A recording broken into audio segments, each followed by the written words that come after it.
ചോദ്യമാണ് ഇവിടെ എഴുതിയിട്ടേക്കണത്. ചെളി പറയും, ഭൂലോക ചെളിയായിരിക്കും പറയും. അപ്പൊ ഞാൻ പറയൂ ചായ കുടിച്ചു പോയി, അല്ലെങ്കിൽ ഇപ്പൊ ഇത് ചായക്ക് എടുക്കായിരുന്നു. എൻ്റെ പേരിൽ മാത്രമേ ഭക്ഷണവും വിഷമൊക്കെ ഉള്ളൂ. ജീവിതത്തിലെ നല്ല മനുഷ്യനാണ് ഞാൻ, നല്ല രീതിയിലാണ് പറയണത്. എൻ്റെ ഓർമ്മയിൽ എൻ്റെ ഇത്രയും പ്രായത്തിനിടയ്ക്ക് എൻ്റെ അച്ഛനും അമ്മയും കൂടി എറണാകുളം സിനിമ കാണാൻ പോയി ഞാൻ കണ്ടിട്ടില്ല. അവരാദ്യമായിട്ട് കാണുന്ന വെള്ളിമൂങ്ങയെ ഒരു പടത്തിൽ തുടക്കം പോലും അവസാനം വരെ സിഗരറ്റ് പോലും കള്ളുകൂടി മാത്രം പിള്ളേര്. അതൊക്കെ യുവതലമുറക്ക് എന്താ കൊടുക്കുന്നത്? ഇങ്ങനെ ബോഡി ഷേമിങ് ഇല്ലായിരുന്നെങ്കിൽ ചാക്യാർ കൂത്തുകൊണ്ട് കല ഉണ്ടാവും. ഒരാളെ കളിയാക്കുമ്പോഴത്തേക്ക് അവർക്കും കൂടി ഇഷ്ടപ്പെടണം.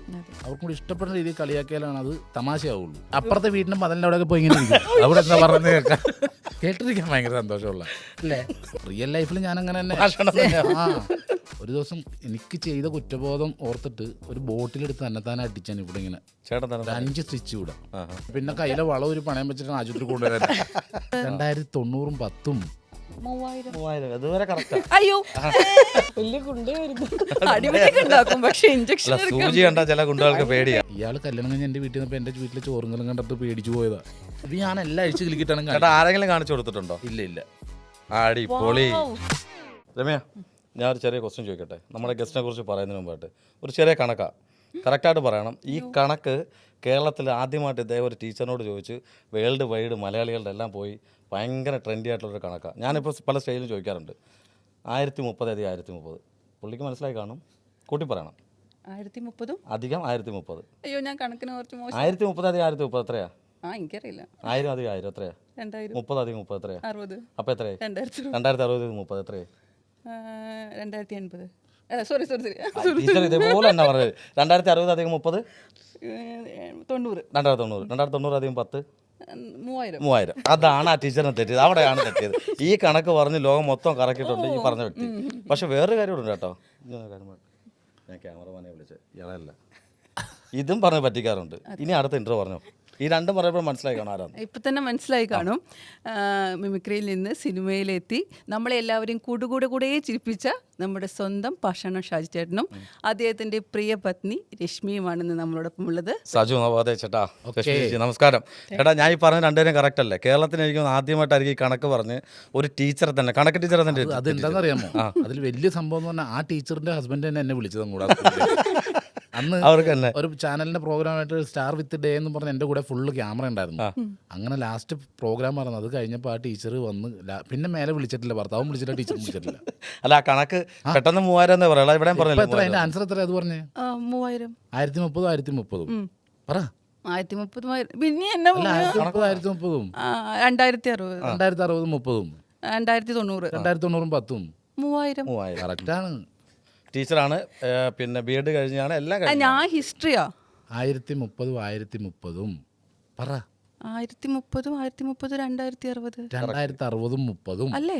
2060 30 2090 2090 10 3000. അതുവരെ കറക്റ്റാ. അയ്യോ എത്രയാ? അല്ല എന്താണ് 2100 റൈറ്റ് ആൻസർ കേട്ടോ. 2100 അതാണ് കറക്റ്റ് ആൻസർ. അതിപ്പോൾ ചോദിച്ച ആ ഒരു ഫ്ലോയിൽ ചോദിക്കുമ്പോൾ അങ്ങനെ ടീച്ചർ അവസാനം എന്നാണ് 1030 2060 ഇങ്ങനെയൊക്കെ ദേഷ്യം അവസാനം 2060 3000 എന്തേ അല്ല മൈക്ക് അവസാനം കയ്യിൽ നിന്ന് വിറക്കാറായ ടീച്ചറാ. ഞാൻ ആ വീഡിയോ പ്രാവശ്യം കണ്ടു. കണക്ക് ടീച്ചറും കൂടിയാണ്.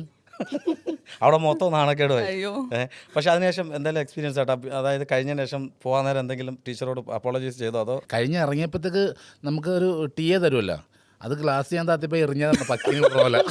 അടുത്തോട്ട് വന്നില്ല, ക്ലാസ് റൂമിൽ എറിഞ്ഞു തന്നെ വേണേ കൊണ്ട് കളയല്ലേ. ചേട്ടാ വളരെ സന്തോഷം നമ്മുടെ ക്ഷണം സ്വീകരിച്ച് ഇവിടെ എത്തി. മൂവി വേൾഡ് മീഡിയയിൽ നമ്മുടെ ഒരു സ്റ്റുഡിയോയിൽ എത്തിയതിൽ സന്തോഷം. കാര്യം ഭയങ്കര സന്തോഷമാണ്. മൂവി വേൾഡിൻ്റെ സ്റ്റുഡിയോയിൽ എത്തിയത് മാത്രമല്ല, എനിക്ക് ഞങ്ങൾ രണ്ടുപേരും കൂടി വന്നാലും വളരെ സന്തോഷം.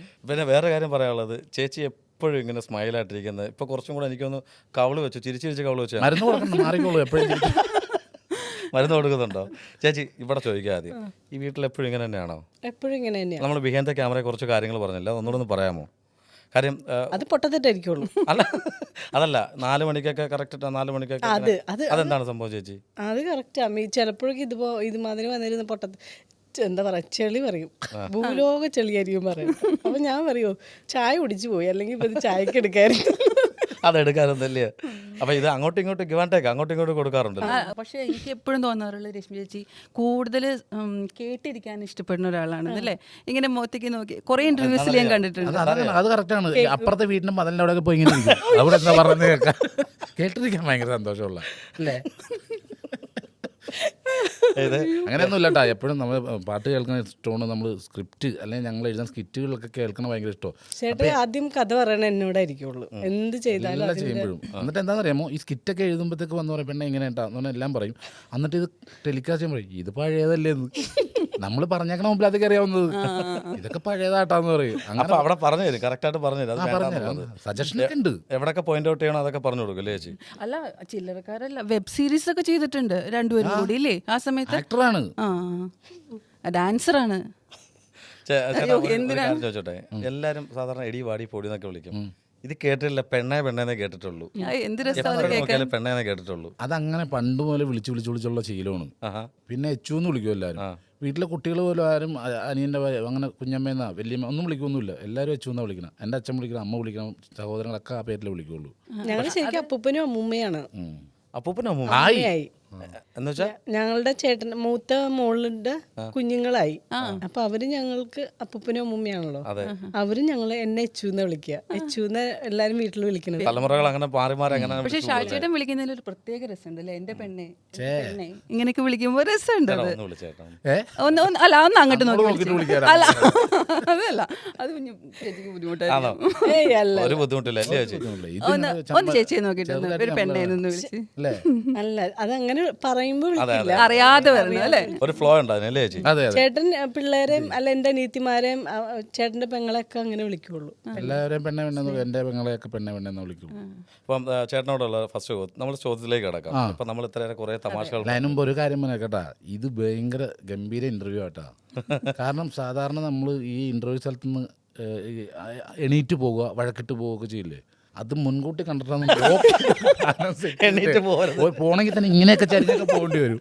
അതിന് കഴിഞ്ഞ ദിവസം ഒരു ദിയാസനയുടെ വഴക്കിട്ട് പോണ ഒരു ഇന്റർവ്യൂ കണ്ടു. അതെ അതെ, അത് എണ്ണി ചാടി എണ്ണിച്ചു. അത് റോഡാ മയക്കി വെച്ചിരുന്നത്. അത് മുൻകൂട്ടി പ്ലാൻ ചെയ്ത് വെച്ചേക്കനാണ്. ഇത് പ്രത്യേകം നമ്മുടെ സാറ് പറഞ്ഞു എണ്ണിച്ച് പോലെ ഇവിടെ ഇരുത്തി 1 മണിക്കൂർ നമുക്ക് ബ്ലോക്ക് ചെയ്യണം. അതിന് വേണ്ടി കുഴപ്പമില്ല. ചേട്ടാ, ഈ പാഷാണം എന്നുള്ളൊരു പേര്, സാധാരണ ഈ പാഷാണം എന്ന് പറഞ്ഞത് പാഷാണത്തിൽ കൃമി എന്നാണ് പറയാറുള്ളത് മലയാളികൾ മൊത്തം.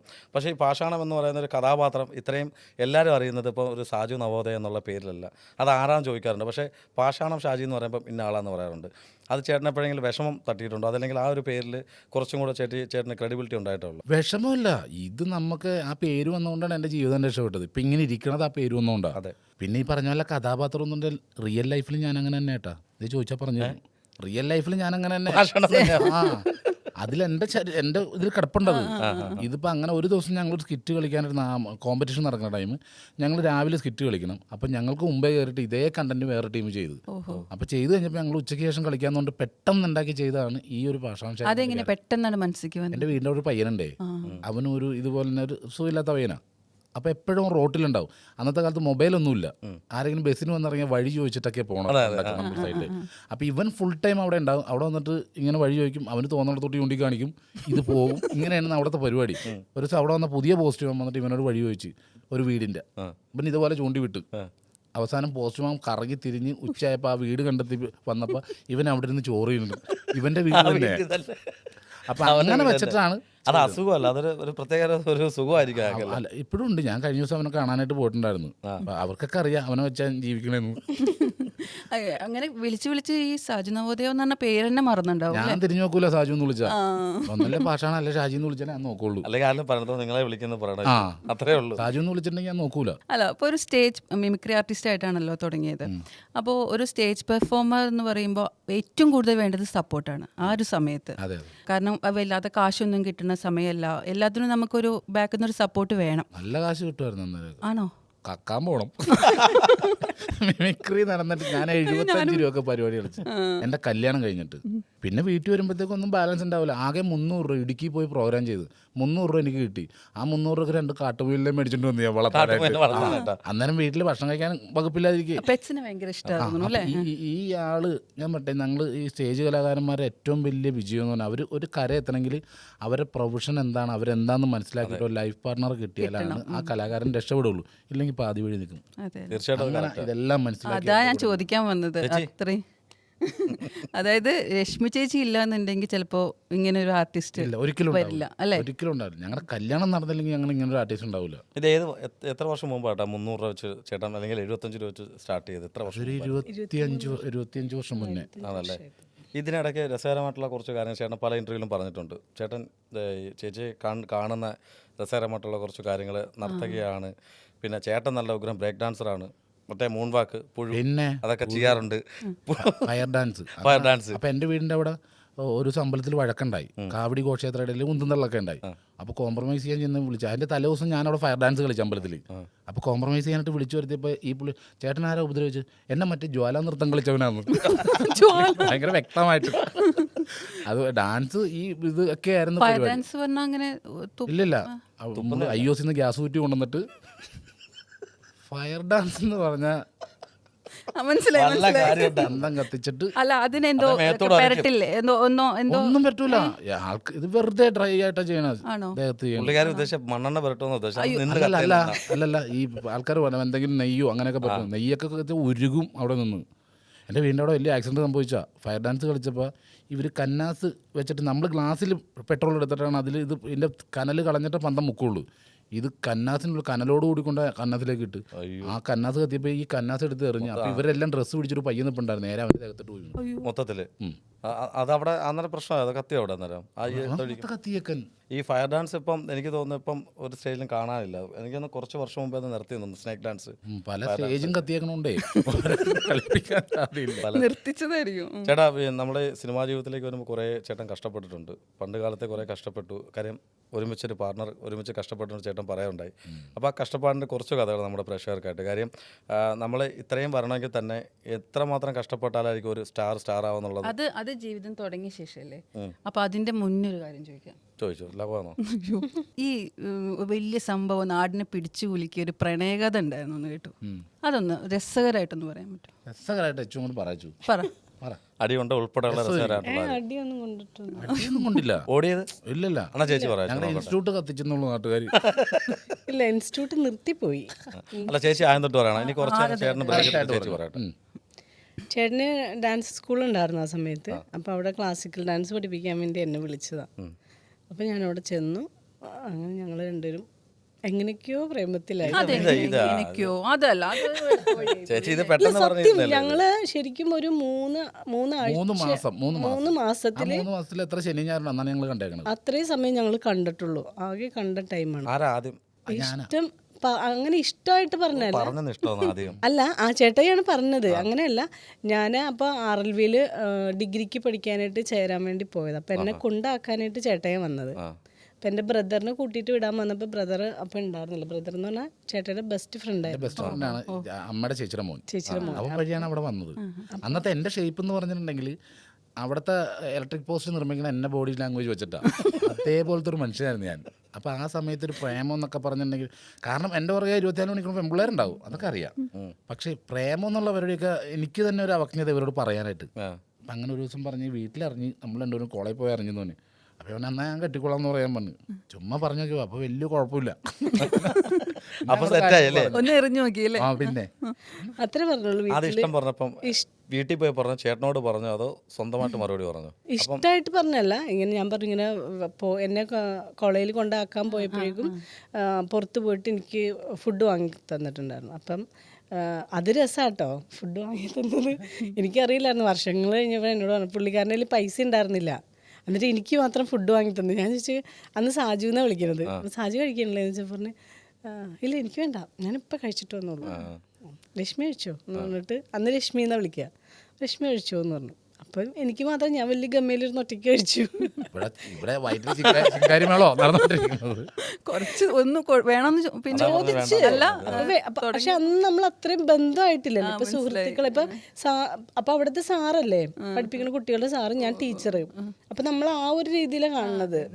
ആ സമയത്ത് അയ്യോ കഴിക്കുക അങ്ങനെയൊക്കെ പറയാറായിട്ടില്ലല്ലോ. അപ്പൊ വേണ്ടെന്ന് പറഞ്ഞപ്പോ വേണ്ട. അപ്പൊ ഞാൻ കഴിച്ചു, എനിക്ക് വെച്ചിട്ടുണ്ടായിരുന്നല്ലോ. അല്ല, അവിടെ വയറ്റിൽ ചെണ്ടവെള്ളം അടിക്കുന്നത് പറയുന്നുണ്ട്, പക്ഷെ അത് പറയാൻ പറ്റില്ല നമുക്ക്. ഇല്ല, ഞാനപ്പോഴും ഇങ്ങനെ കാലുകൊണ്ട് ചവിട്ടിക്കൊണ്ട് അവിടെ കൺട്രോൾ ചെയ്യും. മുമ്പേ ഇരിക്കണത് അങ്ങനെയായിരുന്നു. അത് കഴിഞ്ഞപ്പോൾ ഞാൻ വീട്ടിൽ ചെന്നപ്പോൾ പറഞ്ഞു, ഇങ്ങനെ വീട്ടിൽ അറിഞ്ഞു, നമ്മൾ പോയത് അറിഞ്ഞു എന്ന് പറഞ്ഞപ്പോൾ, അങ്ങനെ വല്ല പ്രശ്നം ഉണ്ടെങ്കിൽ ഞാൻ കെട്ടിക്കോളാന്ന് പറഞ്ഞു. ചേട്ടൻ പറഞ്ഞു ഓൾറെഡി ഇഷ്ടമാണ്. അപ്പോൾ എറിഞ്ഞു നോക്കി എറിഞ്ഞു നോക്കി. അതെ. അത് കേട്ടപ്പോ പക്ഷേ ചേച്ചിയുടെ കണ്ണ് നിറയുന്ന മനസ്സിലായി. അതല്ല ചേച്ചി, നിങ്ങൾ ആ കല്യാണത്തിന് ശേഷം കുറെ സ്ട്രഗിൾ ചെയ്യും ചേട്ടൻ പറഞ്ഞു. അപ്പോൾ അത് ഈ കണ്ണീരിൽ തന്നെ ഉണ്ട്, ആ കരച്ചിൽ തന്നെ അത് കാണാൻ സാധിക്കുന്നുണ്ട്. ഏറ്റവും കൂടുതൽ ചേച്ചിക്ക് ജീവിതത്തിൽ വിഷമത്തിൽ മറക്കാൻ പറ്റാത്ത, നമ്മൾ ഇഗ്നോർ ചെയ്യാൻ പറ്റാത്ത ഒരു കാര്യം ഏതാണെന്ന് വെച്ചാൽ ഇത് പറയും. ഒരുപാടുണ്ടായിരുന്നു. അതെ അതെ കുറച്ച് അല്ല എങ്കിലും ഇമോഷണൽ ആവുന്നത് തീർച്ചയായിട്ടും പല കാര്യങ്ങൾ നമ്മുടെ മനസ്സിലേക്ക് വരുമ്പോൾ നമ്മൾ കരച്ചിൽ സ്വാഭാവികമായിട്ടും വരും ചേട്ടാ. അത് ചേച്ചിക്ക് എന്ത് ഓർത്തപ്പോഴാണ് ഇപ്പോൾ ഈ ഒരു കരച്ചിൽ മീൻസ് ഒരു കണ്ണ് നിറയാനുള്ളൊരു കാരണം? കാര്യം അത് സന്തോഷമാവാം, പണ്ടത്തെ സങ്കടം ഇപ്പോഴത്തെ സന്തോഷമാവാം. അതെന്തുകൊണ്ടാണ് ഇപ്പോൾ ഒരു കരയാനുള്ളൊരു ഇടയുണ്ടായത്? അതല്ല, അങ്ങനെയല്ല, എല്ലാത്തിനും നമുക്ക് വിഷമം തന്നെ മുഹൂർത്തങ്ങൾ ഉണ്ടായിട്ടുള്ളൂ. ഞാൻ പറയാമല്ലോ, ഇതിപ്പോൾ നമ്മൾ എൻ്റെ കല്യാണം കഴിഞ്ഞിട്ട് ഇയാൾ കരയാതെ ഒറ്റ ദിവസം ഉറങ്ങിയിട്ടില്ല. കാരണം ഞാൻ അങ്ങനത്തെ ഒരാളായിരുന്നു. ഡാൻസ് പഠിക്കും മാഷ് അവിടെ എല്ലാവരും നടക്കണം, ഇതല്ലാതെ എന്നിലും ഇവരാരും അറിയാതെ അത് രാവിലെ ഒരു വണ്ടി വന്ന് നിൽക്കും, എന്നെ കൂട്ടിയിട്ട് അങ്ങ് പോകും. ഉച്ചക്ക് അവർ കൊണ്ടുവന്ന് ഇറക്കും.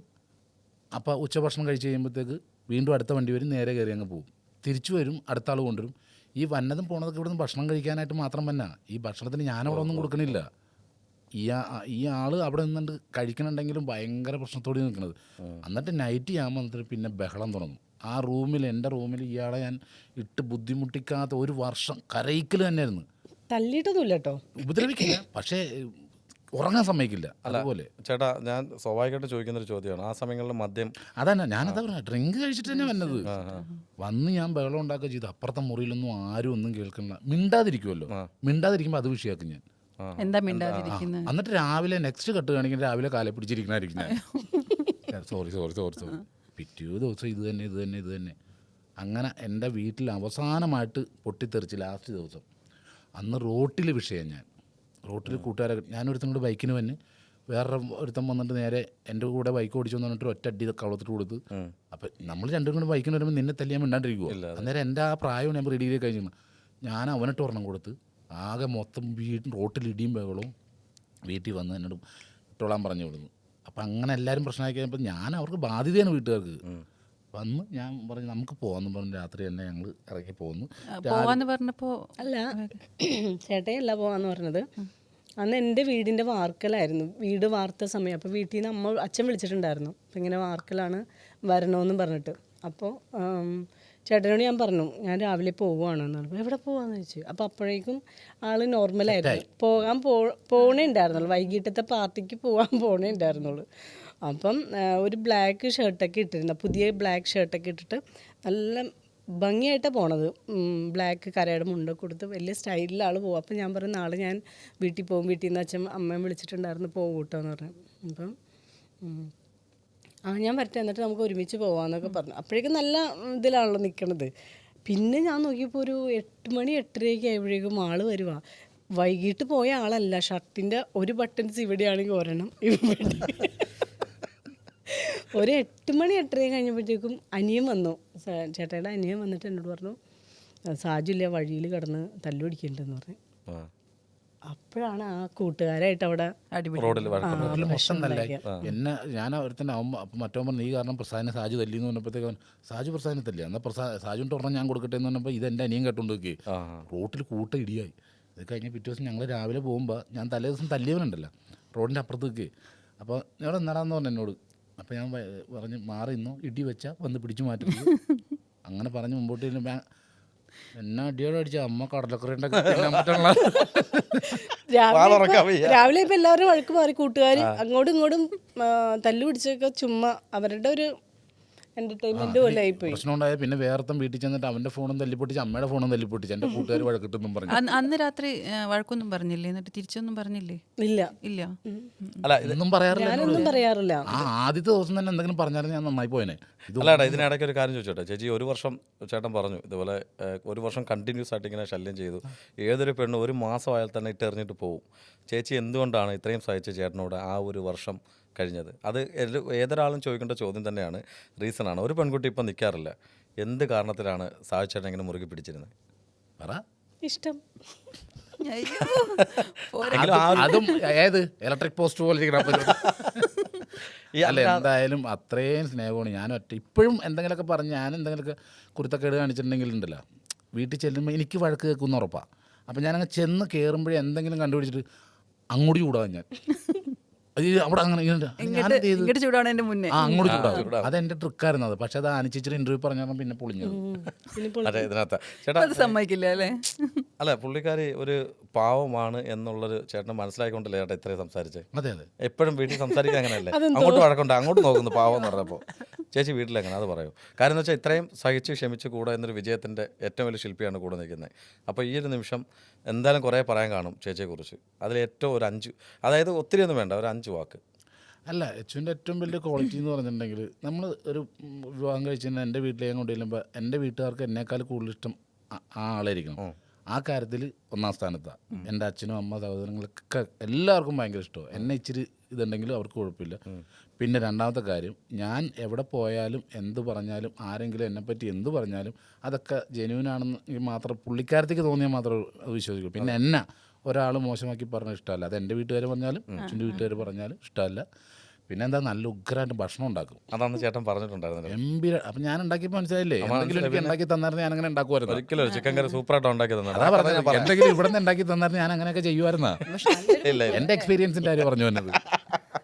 ഇത് നന്നായിട്ട് ഫുഡ് ഉണ്ടാക്കും. പിന്നെ വീട്ടിൽ വിരുന്നുകാർ വന്നു കഴിഞ്ഞാൽ ആരും ഗസ്റ്റ് വന്നാലും എല്ലാം കണ്ടറിഞ്ഞ് ചെയ്തോളും. എൻ്റെ കൂട്ടുകാരും എന്നെന്ന് പറഞ്ഞിട്ടുണ്ടെങ്കിൽ നേരത്തെ കേട്ടാ എൻ്റെ ഒരു 5 കൂട്ടുകാർ വരുന്നുണ്ട്, എത്ര ഗ്ലാസ് കഴുകി വെക്കണം ആദ്യമേ ചോദിക്കുന്നത് അത് തന്നെയല്ലേ. അത് ഒരു ഭയങ്കര ഒരു ഗ്രേറ്റ് സപ്പോർട്ട്. ആ സമയം കഴിഞ്ഞപ്പോൾ നിർത്തി. പിന്നെ നമ്മൾ ജീവിതത്തിൽ തനിച്ച് താമസിച്ചപ്പോൾ ഞാൻ പഠിച്ച് എന്തായിരുന്നു എൻ്റെ പ്രശ്നങ്ങൾ എന്തായിരുന്നൊക്കെ. ഒരു നാണം ഇല്ലാണ്ട് ഞാൻ പോയിരുന്ന ഭക്ഷണം കഴിച്ചിട്ട് പോകുന്നു. ഈ അങ്ങനെ കഴിക്കാൻ പറ്റും വീട്ടിൽ. അവരെല്ലാവരും ജോലിക്ക് പോയിക്കൊണ്ടെന്ന് അമ്മയുടെ പൈസ കൊടുക്കും. അമ്മ കൊണ്ടെന്ന് ഇയാളുടെ പൈസ കൊടുത്തിട്ട് പറയും അവരൊക്കെ തരുമ്പോൾ എന്നെ കൊണ്ട് തന്നെ നോട്ടാന്ന് പറയും. അങ്ങനെ ഇതൊന്നും ഞാൻ ശ്രദ്ധിക്കണില്ല. പക്ഷെ അന്നത്തെ ആ ഒരു ദിവസം കഴിഞ്ഞ് ഞങ്ങൾ വാടകയ്ക്ക് താമസിച്ചപ്പോഴത്തേക്ക് ഒരു ഒറ്റമുറി വീട് വാടകയ്ക്ക് എടുത്തു. 3000 രൂപ കയ്യിലുണ്ട്. ഒരു കൂട്ടുകാരന് വാങ്ങിച്ചാൽ 600 രൂപ വെച്ച് 3 മാസത്തെ വാടക 1800 രൂപ. ബാക്കി പൈസക്ക് ഒരു പായയും 2 തലയണയും ഒരു കപ്പും ബക്കറ്റും ആണ് ഞങ്ങൾ കൊണ്ടുവന്ന് കുളിക്കാനായിട്ട്. അങ്ങനെ ജീവിതം തുടങ്ങിയതാണ്. 3000 രൂപ തുടങ്ങിയതല്ലേ? 3000 രൂപ തുടങ്ങിയതാണ്. പിന്നെ അതിന്മേൽ കുറച്ചുകൂടെ മെച്ചപ്പെട്ട വീട് എല്ലാം സൗകര്യമാക്കി ഇപ്പം നല്ലൊരു വീടൊക്കെ വെച്ചിട്ട് അത് വിറ്റിട്ട് വീണ്ടും വാടകയ്ക്ക് താമസിക്കുക. അല്ല അതൊക്കെ ഉണ്ടാവും ചേട്ടാ തീർച്ചയായിട്ടും ജീവിതത്തിൽ. അതുപോലെ രസകരമായിട്ടാണ് പറയുന്നത്. അത് വീട് നഷ്ടപ്പെട്ടിട്ടും അതുപോലെ രസകരമായിട്ട് പറയാൻ കഴിഞ്ഞെങ്കിൽ അത് ഇപ്പം നമുക്ക് ഒരു ചോർന്നൊലിച്ച വീട്, ഒരു ഇടിഞ്ഞു പൊളിഞ്ഞ വീട്, അതൊരു വീടില്ലാത്തവൻ്റെ സ്വപ്നമോ. അതെ. ഈ വഴക്ക് പറഞ്ഞ അച്ഛനും അമ്മ ഉണ്ടല്ലോ, അത് അച്ഛനും അമ്മ ഇല്ലാത്തവരുടെ സ്വപ്നം. അതെ തീർച്ചയായിട്ടും. അതെ. തലതെറിച്ച മക്കളില്ലേ, അത് മക്കളില്ലാത്തവരുടെ സ്വപ്നം. അതുപോലെയാണ് ഞങ്ങൾക്കിപ്പോൾ ഞങ്ങളുടെ സ്വപ്നത്തിനേക്കാളും കൂടുതലും മറ്റുള്ളവരുടെ കാര്യത്തിൽ ഞങ്ങളുടെ ഓട്ടവും ചാട്ടവും ഒക്കെ അവർക്ക് വേണ്ടിയിട്ടാണ്. ഞങ്ങളിപ്പോൾ മറ്റുള്ളവരെ അവരെങ്ങനെ ജീവിക്കണം, അവർ നന്നായിട്ട് ജീവിക്കണമെന്ന് ആഗ്രഹിക്കണം. ഞങ്ങൾ കുട്ടികളില്ലാത്തതിന് മണ്ണറച്ചാലല്ലേ ഉരുളി കമിഴ്ത്താൻ പോയി. ഇപ്പോൾ ഞങ്ങളുടെ ഫ്രണ്ടിൽ നിൽക്കുന്നത് ഒരു 55 വയസ്സൊക്കെ ഉണ്ടാവും അല്ലേ, ഒരു ചേച്ചിയും ചേട്ടനും. അപ്പോൾ അവരെ കണ്ടാലേ അറിയാം അവർ എന്തോരം ഇത് ആഗ്രഹിക്കുന്നുണ്ടെന്ന്. അപ്പോൾ ഇങ്ങനെ എല്ലാം കഴിഞ്ഞപ്പോൾ ഞാൻ തൊഴിലൊക്കെ ചെന്നപ്പോൾ ഞാൻ ഇയാളോട് ചോദിച്ചു, ഞാൻ അവർക്ക് വേണ്ടി പ്രാർത്ഥിച്ചു. ഞാൻ ചോദിച്ചു ആർക്ക് വേണ്ടി പ്രാർത്ഥിച്ചാൽ പറയാം ഞാൻ ആ ചേച്ചിയും ചേട്ടനും വേണ്ടിയാണ്. കിലോമീറ്റർ താണ്ടി ഉരുളിയും കൊണ്ടുപോയി അങ്ങനെ ജീവിക്കുന്ന ആൾക്കാരാണ്. അല്ല ചാരിറ്റിയെ കുറിച്ച് ഞാൻ ഒരു ചോദ്യം ചോദിച്ചിട്ട് രമ്യടുത്ത് കുറച്ച് ചോദ്യങ്ങൾ ചോദിക്കാറുണ്ട്. ഇത്രയും പ്രശ്നങ്ങൾ ചോദ്യമാണ് ഇവിടെ എഴുതിയിട്ടേക്കണത്. സൂപ്പറല്ലേ? സൂപ്പർ, നന്നായിട്ടുണ്ട്. അതിങ്ങനെ നോക്കണം. ഇവിടെയുണ്ട് സൂപ്പർ. ഇതെന്താ വായിക്കാൻ പറ്റുണ്ടോ? നിങ്ങൾ എൻ്റെ 1030 അത് നോക്കട്ടെ ചേട്ടൻ, അത് നോക്കട്ടെ. എനിക്ക് എന്താണെന്നുള്ളത് നോക്കട്ടെ. ഇതുവരെ ഇത് ഞാൻ എല്ലാം അഴിച്ചു കിളിക്കിട്ടാണ്. ചേട്ടാ ആരെങ്കിലും കാണിച്ചു കൊടുത്തിട്ടുണ്ടോ? ഇല്ല. അടിപൊളി. ഇതാണ് ക്യാമറ ഒന്ന് ഫോക്കസ് ചെയ്യാം. എൻ്റെ വൈഫ് എനിക്ക് എങ്ങനെയാന്നുള്ളത് ഇതാണ്. കണ്ടോ തുടരുത്. ആ ടീഷർട്ടിൽ മാത്രമേ ക്യാമറ ഒന്ന് കാണിച്ചോട്ടെ. ഇത് ചേച്ചി ഇത് കണ്ടപ്പോഴും ചേച്ചി കണ്ണിന് വെള്ളം വരും. 4 മണിക്കൂർ എടുത്തു. 4 മണിക്കൂർ. അല്ല ഇത് ചെയ്തു വന്നപ്പോ എന്തായിരുന്നു? പറഞ്ഞിട്ടാണോ ചെയ്യാൻ പോയത്? അല്ല, സർപ്രൈസ്. ആ ഒരു സമയം പറഞ്ഞേ. അങ്ങനെ ഞെട്ടി കരഞ്ഞില്ലേ. എല്ലാത്തിനും സന്തോഷം വന്നാൽ എന്താ കരച്ചിലാണ്. നോക്കിയാ കരയുന്നു. അത്യാവശ്യം സമയം എടുത്തുണ്ടാവും അല്ലേ ഇത് ചെയ്യാൻ? 4 മണിക്കൂർ എടുത്തു. അല്ല കുറേ സമയം ഹോട്ടലിൽ റൂം എടുത്തിട്ട് ഇത് ചെയ്തിട്ട് ഞാൻ പിറ്റേ ദിവസം ടീഷർട്ടിന് തന്നെ കൂടെ കിടന്ന് കുളിക്കരുതെന്നാ പറഞ്ഞേക്കണത്. അപ്പൊ കുളിക്കാതെ അകത്ത് കയറിയിട്ട് വെള്ളം കോരി ഭിത്തിയിട്ടൊക്കെ ഒഴിച്ച് കുളിക്കാൻ വേണ്ടി. അത് കഴിഞ്ഞിട്ട് പിന്നെ വന്ന് അവസാനം ആ സമയത്ത് ഇത് ഓപ്പൺ ചെയ്തപ്പോഴാണ് ആള് ഞെട്ടിപ്പോയത്. എക്സ്പ്രഷൻ എന്തായിരുന്നു ചേച്ചി? അത് ഞങ്ങള് കേരളത്തിന്റെ ഒരു പ്രോഗ്രാം ഞാൻ കാണിച്ചു കൊടുക്കുന്നത്. അന്നൊരു സർപ്രൈസ് ആയിട്ട് കാണിച്ചപ്പോൾ കാരണം എന്നെ അറിയാം, ഇഞ്ചക്ഷൻ എടുക്കാൻ പേടിയുള്ള ആളാണ് ഞാൻ. അവിടെ സിസ്റ്റർ നടക്കുമ്പോൾ ഞാൻ ഇങ്ങനെ സൈഡിലേക്ക് മാറും, ഇങ്ങനെ ഒതുങ്ങും ഞാൻ. അത്ര പേടിയാണ്. പക്ഷെ ഭയങ്കര പെയിൻഫുൾ ആണത്, ഭയങ്കര പെയിൻഫുൾ ആണ്. വലിയ കുണ്ടായിരുന്നു. അടിമയൊക്കെ ഉണ്ടാക്കും, പക്ഷെ ഇഞ്ചക്ഷൻ അല്ല, സൂചി കണ്ടാൽ ചില ഗുണ്ടകൾക്ക് പേടിയാ, പേടിയാ. അത് മിക്ക ഗുണ്ടകൾക്ക് അത് പേടിയാ. ഭയങ്കര പേടിയാ. എൻ്റെ ഇപ്പം ഞാനല്ലേ അന്നേരം ഞാൻ ചെറുതല്ലേ, നമ്മളോട് ഇങ്ങനെ ചേട്ടൻ രണ്ട് പുള്ളിക്കാരനെ പട്ടി കടിച്ചിട്ട് ഇഞ്ചക്ഷൻ എടുക്കാൻ ചെന്നു. അപ്പോൾ ആ കൂട്ടുകാരൻ പോയെങ്കിൽ ഇങ്ങനത്തെ ആൾ തന്നെ. അപ്പോൾ ഡോക്ടർ ഇയാൾ പറഞ്ഞു ഇവന് പേടി കണ്ടിട്ടാന്ന് പറഞ്ഞു. അപ്പോൾ ഡോക്ടർ നീ പിടിച്ചോളാം തോന്നി. ഇങ്ങനെ പിടിച്ചിട്ട് നിറച്ചിങ് വന്നപ്പോഴത്തേക്ക് ഒരു ഒറ്റ തട്ട് കൊടുത്തപ്പോൾ സിറിച്ച് അപ്പുറത്തെ പറമ്പിൽ പോയി. അപ്പോൾ ഡോക്ടർ പറഞ്ഞു നീ മുറുക്കെ പിടിച്ച് നമുക്ക് അടുത്തെടുക്കാൻ, അടുത്ത നിറച്ച് കൊണ്ടുവന്നിട്ട് ഇപ്പോൾ തട്ടിയിട്ട് പുള്ളി ഓടിക്കളഞ്ഞ് ഈ കുത്താണ്ടാ ആള്. അപ്പോൾ കൂടെ ഉണ്ടായിരുന്ന മറ്റേ പുള്ളിയല്ലേ, പുള്ളി കുറച്ച് ദൂരം ഓടി. എന്നിട്ട് തിരിച്ച് കഥച്ച് വന്നിട്ട് എന്തായാലും നിറച്ചല്ലേ ഡോക്ടർ ഇങ്ങോട്ട് വെച്ചേക്കാൻ, എന്താ ആവശ്യത്തിനാണ് കളയണ്ട ഇങ്ങോട്ട് വെച്ചേക്കിട്ടോ. ഇത് സീരിയസ്ലി ഞാൻ കുറേ ഇൻ്റർവ്യൂ എടുത്തിട്ടുണ്ട്, പക്ഷേ ഇത്രമാത്രം ചിരിച്ചൊരു ഇൻ്റർവ്യൂ എൻ്റെ ജീവിതത്തിൽ ഉണ്ടായിട്ടില്ല. സീരിയസ്ലി നിങ്ങൾ ദുഃഖം പോലും അത് തമാശയാക്കിയ രീതിയിൽ പക്ഷെ വീട്ടിൽ നല്ല രസമായിരിക്കില്ല, ഭയങ്കര ലൈവ് ആയിരിക്കില്ലേ നിങ്ങൾ രണ്ടുപേരും? പണ്ട് ഞാൻ കരയിപ്പിക്കണ ശല്യമായിരുന്നു, ഇപ്പം എന്നെ കൊണ്ട് ശല്യമാണ്, ഞാൻ തോന്നറ ശല്യമാണ്. എൻ്റെ വീട്ടിൽ ചെല്ലുമ്പോഴാണെങ്കിലും ചെന്നങ്ങ് ഇറങ്ങി രണ്ടുപേരും എച്ചുവായി. അപ്പം എൻ്റെ അമ്മ പറയും അവളെ പുഴുങ്ങിയൊന്നും തിന്നാൻ പോകുന്ന ആൾക്കാർ ഇവിടെ ഉണ്ടത്. ഈ ഇത്രയും പ്രശ്നങ്ങൾക്കിടയിലും ഏതെങ്കിലും ദിവസം പിരിഞ്ഞിരിക്കേണ്ടി വന്നിട്ടുണ്ട് നിങ്ങൾ തമ്മിൽ? ഇത്രയും പ്രശ്നങ്ങൾ നടന്ന സമയത്ത് ഒന്ന് പിരിഞ്ഞിരിക്കുക, അല്ലെങ്കിൽ ഒന്ന് മാറി നിൽക്കാം, മാറി നിന്നിട്ട് ചിന്തിച്ചിട്ട് ആരുടെ ഭാഗത്താണ് തെറ്റെന്നുള്ളത് ചിന്തിക്കാൻ വേണ്ടിയിട്ടുള്ള സമയം എടുത്തിട്ടുണ്ടോ? ഒരിക്കലും മാറി നിന്നിട്ടില്ല. ഞാൻ എൻ്റെ വീട്ടിൽ ഇയാളുടെ പോയി നിന്നിട്ടില്ല ഇപ്പോഴും. ഇയാളുടെ വീട്ടിൽ പോയി ഉറങ്ങിയിട്ട് ഇപ്പോൾ എത്ര വർഷമായി? 8 വർഷം. അദ്ദേഹത്തിൻ്റെ വീട്ടിൽ പോയി ഉറങ്ങിയിട്ട് തനിച്ച്. ഞങ്ങൾ അങ്ങോട്ടും കൂടെ എൻ്റെ വീട്ടിലും പോയി നിൽക്കില്ല ചുല്ലാതെ. പിന്നെ ഞാൻ ഈ പ്രോഗ്രാമിന് മുമ്പ് ഒറ്റ കേൾക്കണ മാത്രമല്ല, അല്ലാതെ ഞങ്ങൾ രണ്ടും അല്ല അന്ന് ഷായിട്ട് അങ്ങനെ നടക്കുന്ന സമയത്ത് ഒരു പക്ഷേ ചേച്ചി വീട്ടിൽ പോവുകയോ അങ്ങനെ എന്തെങ്കിലും ചെയ്തിട്ടുണ്ടെങ്കിൽ ഇത്രയും സ്ട്രോങ് ആയി നിൽക്കില്ലായിരിക്കും. പോകൂല. ആ സമയത്ത് ഞാൻ പോയിട്ടില്ല. പോവാത്തതാണ് സ്ട്രോങ് അതാണ് സ്ട്രോങ്. ഞാൻ പോയിട്ടില്ല, പോയാലും എൻ്റെ കൂടെ പോരും. അതുകൊണ്ടായിരിക്കണം ആ ഒരു സ്നേഹം അങ്ങനെ തന്നെ ഇരുന്നത്. അല്ലെങ്കിൽ രാവിലെ ഞാൻ വിട്ടു, രാത്രി അങ്ങനെ സിംഹമായിട്ട് തന്നെ രാവിലെ കട്ടിലേൽ ഇയാൾ ഞാൻ താഴ്ത്തു. ക്ഷമിക്കണം, കാലം പിടിച്ചത്. അല്ല അതാരും എങ്ങനെ ആലോചിച്ച് നോക്കിയത്, അപ്പോഴത്തേന് ഏതൊരു ദിവസം ക്ഷമിച്ചു പോകും. ഒരു ദിവസം എനിക്ക് ചെയ്ത കുറ്റബോധം ഓർത്തിട്ട് ഒരു ബോട്ടിലെടുത്ത് തന്നെത്താനെ അടിച്ചാൻ ഇവിടെ ഇങ്ങനെ ചേട്ടൻ തന്നെ 5 സ്റ്റിച്ച് വിടാം. കുങ്കുമോട്ട ചോരയല്ല. അല്ല മുമ്പിൽ വെച്ചിട്ടാണോ അടിച്ചേ? അല്ല, കഴിച്ചിട്ടില്ലായിരുന്നു. അതല്ല മുമ്പിൽ വെച്ചിട്ടാണോ? അതെ ഞാനുണ്ടായിരുന്നു, പക്ഷെ എനിക്കൊന്നും ചെയ്യാൻ പറ്റിയില്ല. എന്ത് ആ സമയം ചെയ്യാൻ പറ്റില്ല. പിന്നെ കയ്യിലെ വളം ഒരു പണയം വെച്ചിട്ട് ആശുപത്രി കൊണ്ടുവരാൻ അടിച്ചിട്ട് ഇവിടെ 5 സ്റ്റിച്ച് ഇവിടെ ഇങ്ങനെ. അതായത് പൈസ ഇല്ലാതെ വള ഊരി പണയം വെച്ചിട്ട് കൊണ്ടുവന്ന അതാ പറഞ്ഞത് ആശുപത്രിയിൽ. മറ്റൊരാൾ മൈൻഡ് ചെയ്യില്ല ചേട്ടൻ, കാരണം ഞാൻ അത്ര നല്ല പയ്യനായതുകൊണ്ട്. ഇത് ചേട്ടാ, ഇത് ഇത്രയും പറയുമ്പോഴും ഈ ഉള്ളിൻ്റെ ഉള്ളിൽ വിഷമങ്ങളൊക്കെ കുറേ ഉണ്ടെന്ന് മനസ്സിലായി. പക്ഷേ എങ്കിൽ പോലും മറ്റുള്ളവരെ എങ്ങനെ ചേട്ടാ ചിരിപ്പിക്കാൻ കഴിയുന്ന കാര്യം? നമ്മൾ ഇതൊക്കെ വെച്ചിട്ടായിരിക്കും അഭിനയിക്കാൻ പോകുന്നത്. അതിനെന്താണെന്നറിയാമോ, ഞാനൊരു ട്രൂപ്പിൽ കളിച്ചിട്ടുണ്ടിരുന്ന സമയത്ത് എൻ്റെ ഒരു ഫ്രണ്ട് ഉണ്ടായിരുന്നു. അവന് ഞാനും കൂടെയാണ് കോമഡി ലീഡ് ചെയ്യണത്. അന്നത്തെ കാലത്ത് ഈ ഇപ്പോഴത്തെ പോലെ ഡാൻസ് പാട്ട് അതിൻ്റെ ഇടയ്ക്ക് ഒന്നുമില്ല. 2.5 മണിക്കൂറും സ്കിറ്റ് തന്നെയാണ്. അതിൻ്റെ ഒരു 10 മിനിറ്റ് നടന്മാരെ അനുകരിക്കുന്ന ഒരു പോർഷൻ വരും. ആ സമയത്താണ് ഞങ്ങൾക്കൊന്ന് റിലാക്സ് ചെയ്യണം. അതെ, അങ്ങനെ പരിപാടി അവതരിപ്പിക്കാൻ ചെന്ന് അന്നത്തെ സമയത്ത് എന്ന് പറഞ്ഞാൽ എന്ത് സംഭവിച്ചെന്ന് പറഞ്ഞാലും പരിപാടി കളിച്ചോളാം ബുക്ക് ചെയ്താൽ. വീട്ടിൽ അങ്ങനെ സംഭവിച്ചിങ്ങനെ വെച്ചാൽ വരാതിരിക്കാൻ പറ്റില്ല. എഗ്രിമെൻറ്റിൽ എഴുതി വെച്ചേക്കുമായിരിക്കും. എന്ത് എഗ്രിമെൻറ്റ്, അന്ന് പേടിയാണല്ലോ വക്കീലെന്നൊക്കെ പറയുമ്പോൾ. അങ്ങനെ പരിപാടി സ്ഥലത്ത് ചെന്ന് തുടങ്ങാറായപ്പോഴത്തേക്ക് ഒരു കോള് വന്നു, എൻ്റെ കൂടെ കളിക്കണവൻ്റെ അച്ഛൻ മരിച്ചെന്ന് പറഞ്ഞു. അപ്പോൾ ഇത് അവനോട് പറയാമെന്ന് ഞാൻ പറഞ്ഞപ്പോൾ എൻ്റെ ഒരു സെക്രട്ടറി ഉണ്ട്, പുള്ളി പറയാൻ പറ്റില്ല, പരിപാടി ആണെന്നില്ല എന്നെ ഇടിയുള്ളൂ, പുള്ളിക്ക് ഇടിയുള്ളൂ, ആരാ സെക്രട്ടറി എന്ന് ആദ്യം ചോദിക്കുള്ളൂ.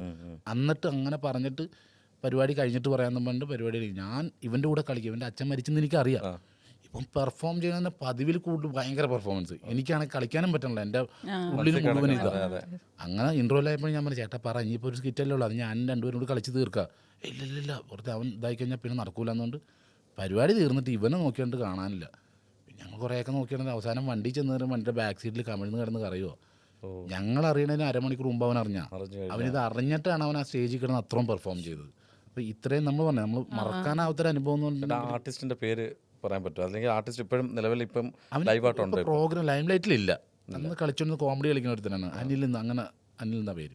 എന്തായാലും ഭയങ്കര അത് നിങ്ങൾ അറിഞ്ഞതിന് മുമ്പേ അറിഞ്ഞിട്ടും അത് അറിഞ്ഞു വെച്ചിട്ട് അവൻ അത്രയും പെർഫോം ചെയ്തു. ചേട്ടൻ പറഞ്ഞില്ല എപ്പോഴത്തേക്കാളും നല്ലപോലെ ചെയ്യുമെന്ന് പറഞ്ഞത്. അതെ പതിവിൽ കൂടുതൽ ഭയങ്കര, കാരണം ഉള്ളു വേവണം നമ്മൾ പുററിയുന്നത്. ഇപ്പം ഞാൻ എൻ്റെ ഒരു ഇത് വെച്ച് പറയുകയാണെങ്കിൽ ഇപ്പം എന്നോട് ചോദിച്ച പോലെ എന്നെ ഇച്ചിരി മോശമാക്കി പറഞ്ഞാലും എൻ്റെ കൂടെ ചിരിച്ച് കണ്ട എൻ്റെ മുമ്പിൽ കണ്ട് ചിരിച്ച് കണ്ടാൽ മതി. അതിന് വേണ്ടിയിട്ടാണ് നമ്മൾ സ്കിറ്റ് ചെയ്യണത്.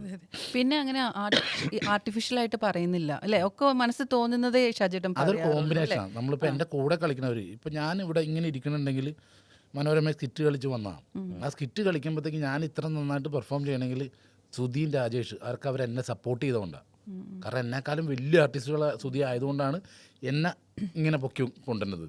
അല്ല അവർ താന്നു പോയി കഴിഞ്ഞിട്ടുണ്ടെങ്കിൽ ഞാനും അങ്ങനെ തന്നെ പോകും. കൊല്ലം സുധിച്ചേട്ടൻ സുധി എൻ്റെ കോമ്പിനേഷൻ ആയിരുന്നു. പാഷാണം ഷാജി സ്പീക്കിംഗ് അല്ലേ? അതെ. ആ എനിക്ക് തോന്നുന്നു 8-9 വർഷമൊക്കെ കഴിഞ്ഞിട്ട് 4-5 മില്യൺസ് ഒക്കെയാണ് ഇതിന്റെ വ്യൂസ്. ആ സമയത്തുള്ള ഒരു ക്യാമറ ക്വാളിറ്റിയും എല്ലാം എന്ത് ഭംഗിയാണ്. ഞാനിപ്പോൾ അടുത്ത ഇങ്ങനെ കൂടുതൽ അത് നമ്മൾ സ്പെഷ്യൽ ഷൂട്ട് ചെയ്തത് ഈ ഫ്ലവേഴ്സിന് വേണ്ടിയായിരുന്നു അല്ലേ? സ്പെഷ്യൽ എപ്പിസോഡായിട്ട് ഷൂട്ട് ചെയ്തതാണ്. ഒരു വെബ് സീരീസ് പോലെ ചെയ്തതാണ്. അപ്പം നമ്മൾ ഈ പറഞ്ഞ ഇത്രേ ഉള്ളൂ. നമ്മളെ ഇച്ചിരി മോശമായി കാണിച്ചാലും മറ്റുള്ളവർ ചിരിച്ചു. ചേട്ടാ ഇപ്പം ഗിവാണ്ടേക്ക് പോലെ സൂചിച്ചായിട്ടുള്ള കോമ്പറ്റീഷൻ കുറേ ഉണ്ട്. പക്ഷേ അദ്ദേഹത്തിൻ്റെ ഒരു നമ്മളിൽ നിന്ന് വിട്ടു വന്നൊരു സമയത്ത് അറിഞ്ഞ സമയം, കാര്യം ഒരു പ്രോഗ്രാം കഴിഞ്ഞ് 24 ഒരു പ്രോഗ്രാം കഴിഞ്ഞ് തിരിച്ചു പോകുന്ന വഴിക്കാണ് ആക്സിഡൻറ്റ് പറ്റുന്നത്. അപ്പോൾ നിങ്ങൾക്ക് രണ്ടുപേർക്കും പ്രിയപ്പെട്ട ആളാണ് സുധിച്ചേട്ടൻ, കൊല്ലം സുധി. ആ സമയത്ത് ചേട്ടാ എപ്പോഴാണ് അറിഞ്ഞ സമയത്തുള്ളൊരു? ഞാൻ രാവിലെ ഷൂട്ടിന് പോയിക്കൊണ്ടിരിക്കുമ്പോൾ ഷാജോൻ ഞാൻ എന്നെ വിളിച്ച് പറയണത്, അന്ന് ഞങ്ങളുടെ ജീവിതത്തിൽ ഒരു പ്രത്യേകതയുള്ള ദിവസം അല്ലേ, നമ്മൾ സ്കാനിങ്ങിന് പോണ ദിവസം. അപ്പം അങ്ങനെ പോകുമ്പോൾ ഇവൻ മരിച്ചു എന്ന് അറിഞ്ഞു കഴിഞ്ഞിട്ട് ഞാനപ്പം തന്നെ കാറിൽ വെച്ച് ഫോൺ കട്ട് ചെയ്ത് കളഞ്ഞു ഞാൻ. കാരണം അങ്ങനെയാണ് ഇവനെ ഞാനുമായിട്ടുള്ള ബന്ധം എന്ന് പറഞ്ഞാൽ, ഞാൻ ഇവനെ സോഷ്യൽ മീഡിയ ഒക്കെ കുറേ കളിയാക്കുമ്പോഴത്തേക്ക് ഞാൻ വിളിക്കും, ഫോൺ ചെയ്യുമ്പോൾ അവിടെ നിന്ന് ഫോൺ എന്തുവാടേ ചീത്ത പറയാനാണ് വിളിക്കല്ലേ എന്ന് പറയും. ഇങ്ങനെയാണ് അവൻ. അപ്പോൾ അവൻ എന്നെ ചീത്ത പറയാനല്ലോ കൊച്ചിന് സുഖമാണെന്നൊക്കെ ചോദിക്കും. ഇതറിഞ്ഞു കഴിഞ്ഞിട്ട് ഈ ഞങ്ങളുടെ പ്രൊസീജിയർ കഴിഞ്ഞിട്ട് ടെസ്റ്റ് ചെയ്യാൻ പോണ ദിവസമോ അന്ന്, അത്രയും ദിവസം ഞാൻ അവിടെ റൂം എടുത്ത് ഇയാളെ അനക്കാതെ നിർത്തിയേക്ക് ഹോസ്പിറ്റലിൻ്റെ അടുത്ത് തന്നെ. അപ്പം ഞാൻ പറഞ്ഞ് അനീസിനോട് എൻ്റെ പയ്യനോട് ഒറ്റ കാരണവശാലും ചേച്ചി അറിയരുതിട്ടാന്ന് പറഞ്ഞു. ഇത് അറിഞ്ഞു കഴിഞ്ഞാൽ നമ്മൾ ടെസ്റ്റ് ചെയ്യേണ്ട കാര്യമില്ല, അത് ഓൾറെഡി ഓക്കെ ആണെന്ന് പറഞ്ഞു. അതുപോലെ തന്നെ ഞാൻ പറഞ്ഞെങ്കിലും ഞങ്ങളുടെ ഫാമിലി ഗ്രൂപ്പുണ്ട്, ആ ഗ്രൂപ്പിൽ ഇതെടുത്തിട്ട് ഇയാളത് കണ്ട് അത് കഴിഞ്ഞിട്ട് 10 അരമണിക്കൂർ കഴിഞ്ഞപ്പോൾ ടെസ്റ്റ് ചെയ്തപ്പോൾ ഓക്കെ കൺഫേം പറഞ്ഞിരുന്ന ഡോക്ടർ. അപ്പോൾ സുധി പോയ പോലെ ഞങ്ങളുടെ ആ ഒരു ജീവിതത്തിൽ നിന്നും ഒരിത് അങ്ങ് ആ മാറിയ ദിവസം അത്. അവൻ്റെ ഏറ്റവും വലിയ ക്വാളിറ്റി എന്ന് പറഞ്ഞാൽ ഒരു മനുഷ്യനെ അവൻ കളിയാക്കില്ല. അതെ, ഒരാളെ കളിയാക്കി ഞാൻ ഇതുവരെ കണ്ടിട്ടില്ല, ഒരാളുടെ കുറ്റം പറഞ്ഞ് ഞാൻ കേട്ടിട്ടില്ല. അങ്ങനെയുള്ള മനുഷ്യർ വളരെ കുറവാണ്. അവൻ ജീവിച്ചത് അവൻ്റെ വീടിന് വേണ്ടിയിട്ടാണ്, അവൻ്റെ വീട്ടുകാർക്ക് വേണ്ടിയിട്ടാണ്, കൂടപ്പുറപ്പും ഭാര്യ കുഞ്ഞ് അങ്ങനെ ജീവിച്ചു പോകണവനാണ്. ഒരു നല്ല ഷൂ വാങ്ങിക്കില്ല, നല്ലൊരു ഡ്രസ്സ് എടുക്കില്ല. അല്ല, ആ ഒരു ന്യൂസ് കേട്ടപ്പോൾ നമ്മളെല്ലാവർക്കും കേട്ടോ വലിയൊരു ഷോക്കായിരുന്നു അത്. അതെ അതെ പറയാൻ കാരണമുണ്ട് ചേട്ടാ. അതിൻ്റെ 2 ദിവസം മുമ്പ് ഇടയ്ക്കിടയ്ക്ക് ഞാൻ വിളിക്കാറുണ്ട്. അപ്പം പറയടാ സൂചിച്ചേട്ടനാടാന്ന് പറഞ്ഞിട്ടാ സംസാരിക്കും മക്കളെ. അതെ, അങ്ങനെ എടുത്ത് പറഞ്ഞിട്ട് ആ മക്കളെ ഞാൻ കൊല്ലത്ത് വരുന്നുണ്ട്, നീ വാ വീട്ടിൽ വന്നാൽ കാണാമെന്ന് പറഞ്ഞു. അതിന് 2 ദിവസം മുമ്പ് സൂചിച്ചേട്ടൻ മരിക്കേണ്ട തലേന്ന് എനിക്കും ആക്സിഡൻ്റ് ആയി. പക്ഷേ ആ ആക്സിഡൻറ്റോട് തന്നെ ഞാനും അദ്ദേഹത്തെ രാവിലെ പോയി പറയുമ്പോൾ കണ്ണിൽ കൂടെ വെള്ളം വരും. കാര്യം രാവിലെ പോയി കാണുമ്പോൾ ഭയങ്കര ഫീലിംഗ്. രാവിലെ അല്ലാന്ന് രാത്രി ഒത്തിരി ബുദ്ധിമുട്ടിയാണ് സൂചിച്ചേട്ടൻ അവിടെ കൊണ്ടുവന്നത്. അന്ന് സുരേഷ് ഗോപി സാറ് ഇടപെട്ടിട്ടാണ് ടിനിച്ചേട്ടനോട് ചേർത്തിട്ടാണ് അവിടെ കൊണ്ടുവന്നത് പറഞ്ഞു കേട്ടു. പക്ഷെ അവിടെ 12 മണിക്ക് കൊണ്ടുവന്നപ്പോൾ എനിക്ക് പറയാൻ പറ്റത്തില്ല, അത് അത്രയ്ക്ക് അവൻ്റെ ഒരു ക്വാളിറ്റി. ഒരാൾ അവനെ പരിചയപ്പെട്ട് കഴിഞ്ഞാൽ, അവനോട് സംസാരിച്ച് കഴിഞ്ഞാൽ അതെല്ലാവരും മനസ്സിലുണ്ടാവും. ഞാൻ വേണമെന്നില്ല, എൻ്റെ തറവാട്ടിൽ ഇവരതുവഴി കോട്ടയത്താണല്ലോ, അതുവഴി പോകുമ്പോൾ എൻ്റെ തറവാട്ടിൽ കയറും, എൻ്റെ ചേട്ടൻ്റെ വീട്ടിൽ പോവും, എല്ലായിടത്തും ചെല്ലും. അവരെ വിളിക്കും, ദേ സുധിയും വൈഫൊക്കെ വന്നിട്ടാന്ന് പറയും. അങ്ങനെ ആ ബന്ധം സൂക്ഷിക്കണവനവൻ. പക്ഷേ സൂചേട്ടൻ ഇങ്ങനെ ഈ ഫ്ലോറിലൊക്കെ കളിയാക്കുന്നതാണെമ്പോൾ ചേട്ടൻ വിളിച്ചിട്ട് പറയാറില്ല, എന്തിനാണ് ഇങ്ങനെ കളിയാക്കൽ ഏറ്റവും വാങ്ങുന്നത്, അല്ലെങ്കിൽ അദ്ദേഹത്തെ വെച്ചിട്ടാണ്, അല്ലെങ്കിൽ കളറിനെ വെച്ചിട്ടൊക്കെ പലരും അദ്ദേഹത്തെ കളിയാക്കാറുണ്ട്. ആ സമയത്ത് ചേട്ടൻ ചോദിക്കാറുണ്ട് എന്തിനാ ഇങ്ങനെ എന്നെ? അല്ല, ഞങ്ങളുടെ ആ സമയത്ത് എന്ന് പറഞ്ഞാൽ അതൊരു രീതിയായിരുന്നു. കാരണം അവരും സുധി തന്നെ പറയും, എന്നെ ഇങ്ങനെ പറയട്ടാ, എന്നെ ഇങ്ങനെ പറഞ്ഞു കഴിഞ്ഞിട്ടുണ്ടെങ്കിൽ അവിടെ ചിരി കിട്ടുമെന്ന്. അതങ്ങനെ പോകണമായിരുന്നു ആ ടൈമിന്. അത് പിന്നീട് നമുക്ക് മനസ്സിലായി ബോഡി ഷെയ്മിങ് ആണ്. നമ്മൾ മിമിക്രിക്കാർ എന്തൊക്കെ ഇങ്ങനെ കാല് വെച്ചൊക്കെ അഭിനയിച്ച് പണ്ട് ഷിയാസിക്കൊക്കെ ചെയ്ത് കണ്ടിട്ടില്ലേ, അതൊക്കെ കൈയടിച്ച് സ്വീകരിച്ചിരുന്ന. പിന്നെ ജനങ്ങൾക്ക് ബോധം വന്നപ്പോഴത്തേക്ക് ഇത് ബോഡി ഷെയ്മിങ് ആണെന്ന് ആ രീതിയിലേക്ക് അറിഞ്ഞുകൊണ്ട് പിന്നെ ഇതിപ്പോൾ ആരും അങ്ങനെ ചെയ്യാറില്ല. ഇപ്പോൾ പൊതുവേ ആരും ചെയ്യാറില്ല. പിന്നെ ഈ പറഞ്ഞ പോലെ തന്നെ എല്ലാം ഒരു മിമിക്രി എന്ന് പറഞ്ഞാൽ ക്യാരിക്കേച്ചറല്ലേ. നമ്മളത് വൃത്തിയായിട്ട് വരച്ച് കാണിച്ചിട്ടുണ്ടെങ്കിൽ ആൾക്കാർ ചിരിക്കില്ല. അതൊരു ഏങ്കോണിച്ചൊക്കെ വരച്ച് കാണിച്ചാലേ ചിരിക്കുകയുള്ളൂ. അപ്പം അതുപോലെ തന്നെയാണ് നമ്മൾ സ്കിറ്റ് ചെയ്യുമ്പോഴത്തേക്ക് ഞാൻ നേരത്തെ പറഞ്ഞ തന്നെ നമ്മളെ ഇച്ചിരി മോശമാക്കിയാലും ജനങ്ങൾ ചിരിച്ചു കാണണം, അതിന് വേണ്ടിയാണ്. അപ്പം ഒരിക്കലും ബോഡി ഷെയ്മിങ് ഈ ഒരു കാലഘട്ടത്തിൽ അത് ചെയ്യാൻ പാടില്ല. എല്ലാവരും അത് ഏറ്റെടുക്കുകയും ചെയ്യും. അങ്ങനെ ആയിക്കഴിഞ്ഞാൽ എല്ലാവരും ഒന്നടങ്ങി ഏറ്റെടുക്കും, ഇഷ്ടമുള്ളവരാണ്. ശരിയാ, അതൊക്കെ ശരിയാ. നമ്മൾ എല്ലാവരും നിർത്തിയത്. ഇപ്പം ഞാനും ഒക്കെ അതിനെതിരാണ്. പക്ഷെ ഒരു കാര്യമാണ്, നമ്മൾ ഈ സിനിമകളൊക്കെ ഇറങ്ങുമ്പോഴേ അതിനകത്ത് ഈ ബ്രൗൺ ഷുഗറൊക്കെ വലിക്കണമ്പോൾ ഭയങ്കര കൈയടിയാ. അതെ അതെ, തീർച്ചയായിട്ടും. അതുകൊണ്ടൊരു തലമുറ നന്നാവുമോ? ഒരു ബോഡി ഷെയ്മിങ് വെച്ചിട്ട് ഒരു തലമുറ ചീത്തയാവൂല. അതെന്ന് വെച്ചാൽ ഫണ്ണിക്ക് വേണ്ടി ചെയ്യണം. പക്ഷേ ഇത് ഞാൻ കണ്ടതാ, ഒരു പടത്തിൽ തുടക്കം പോലും അവസാനം വരെ സിഗരറ്റ് വലിയും കള്ളുകൂടി മാത്രം പിള്ളേർ.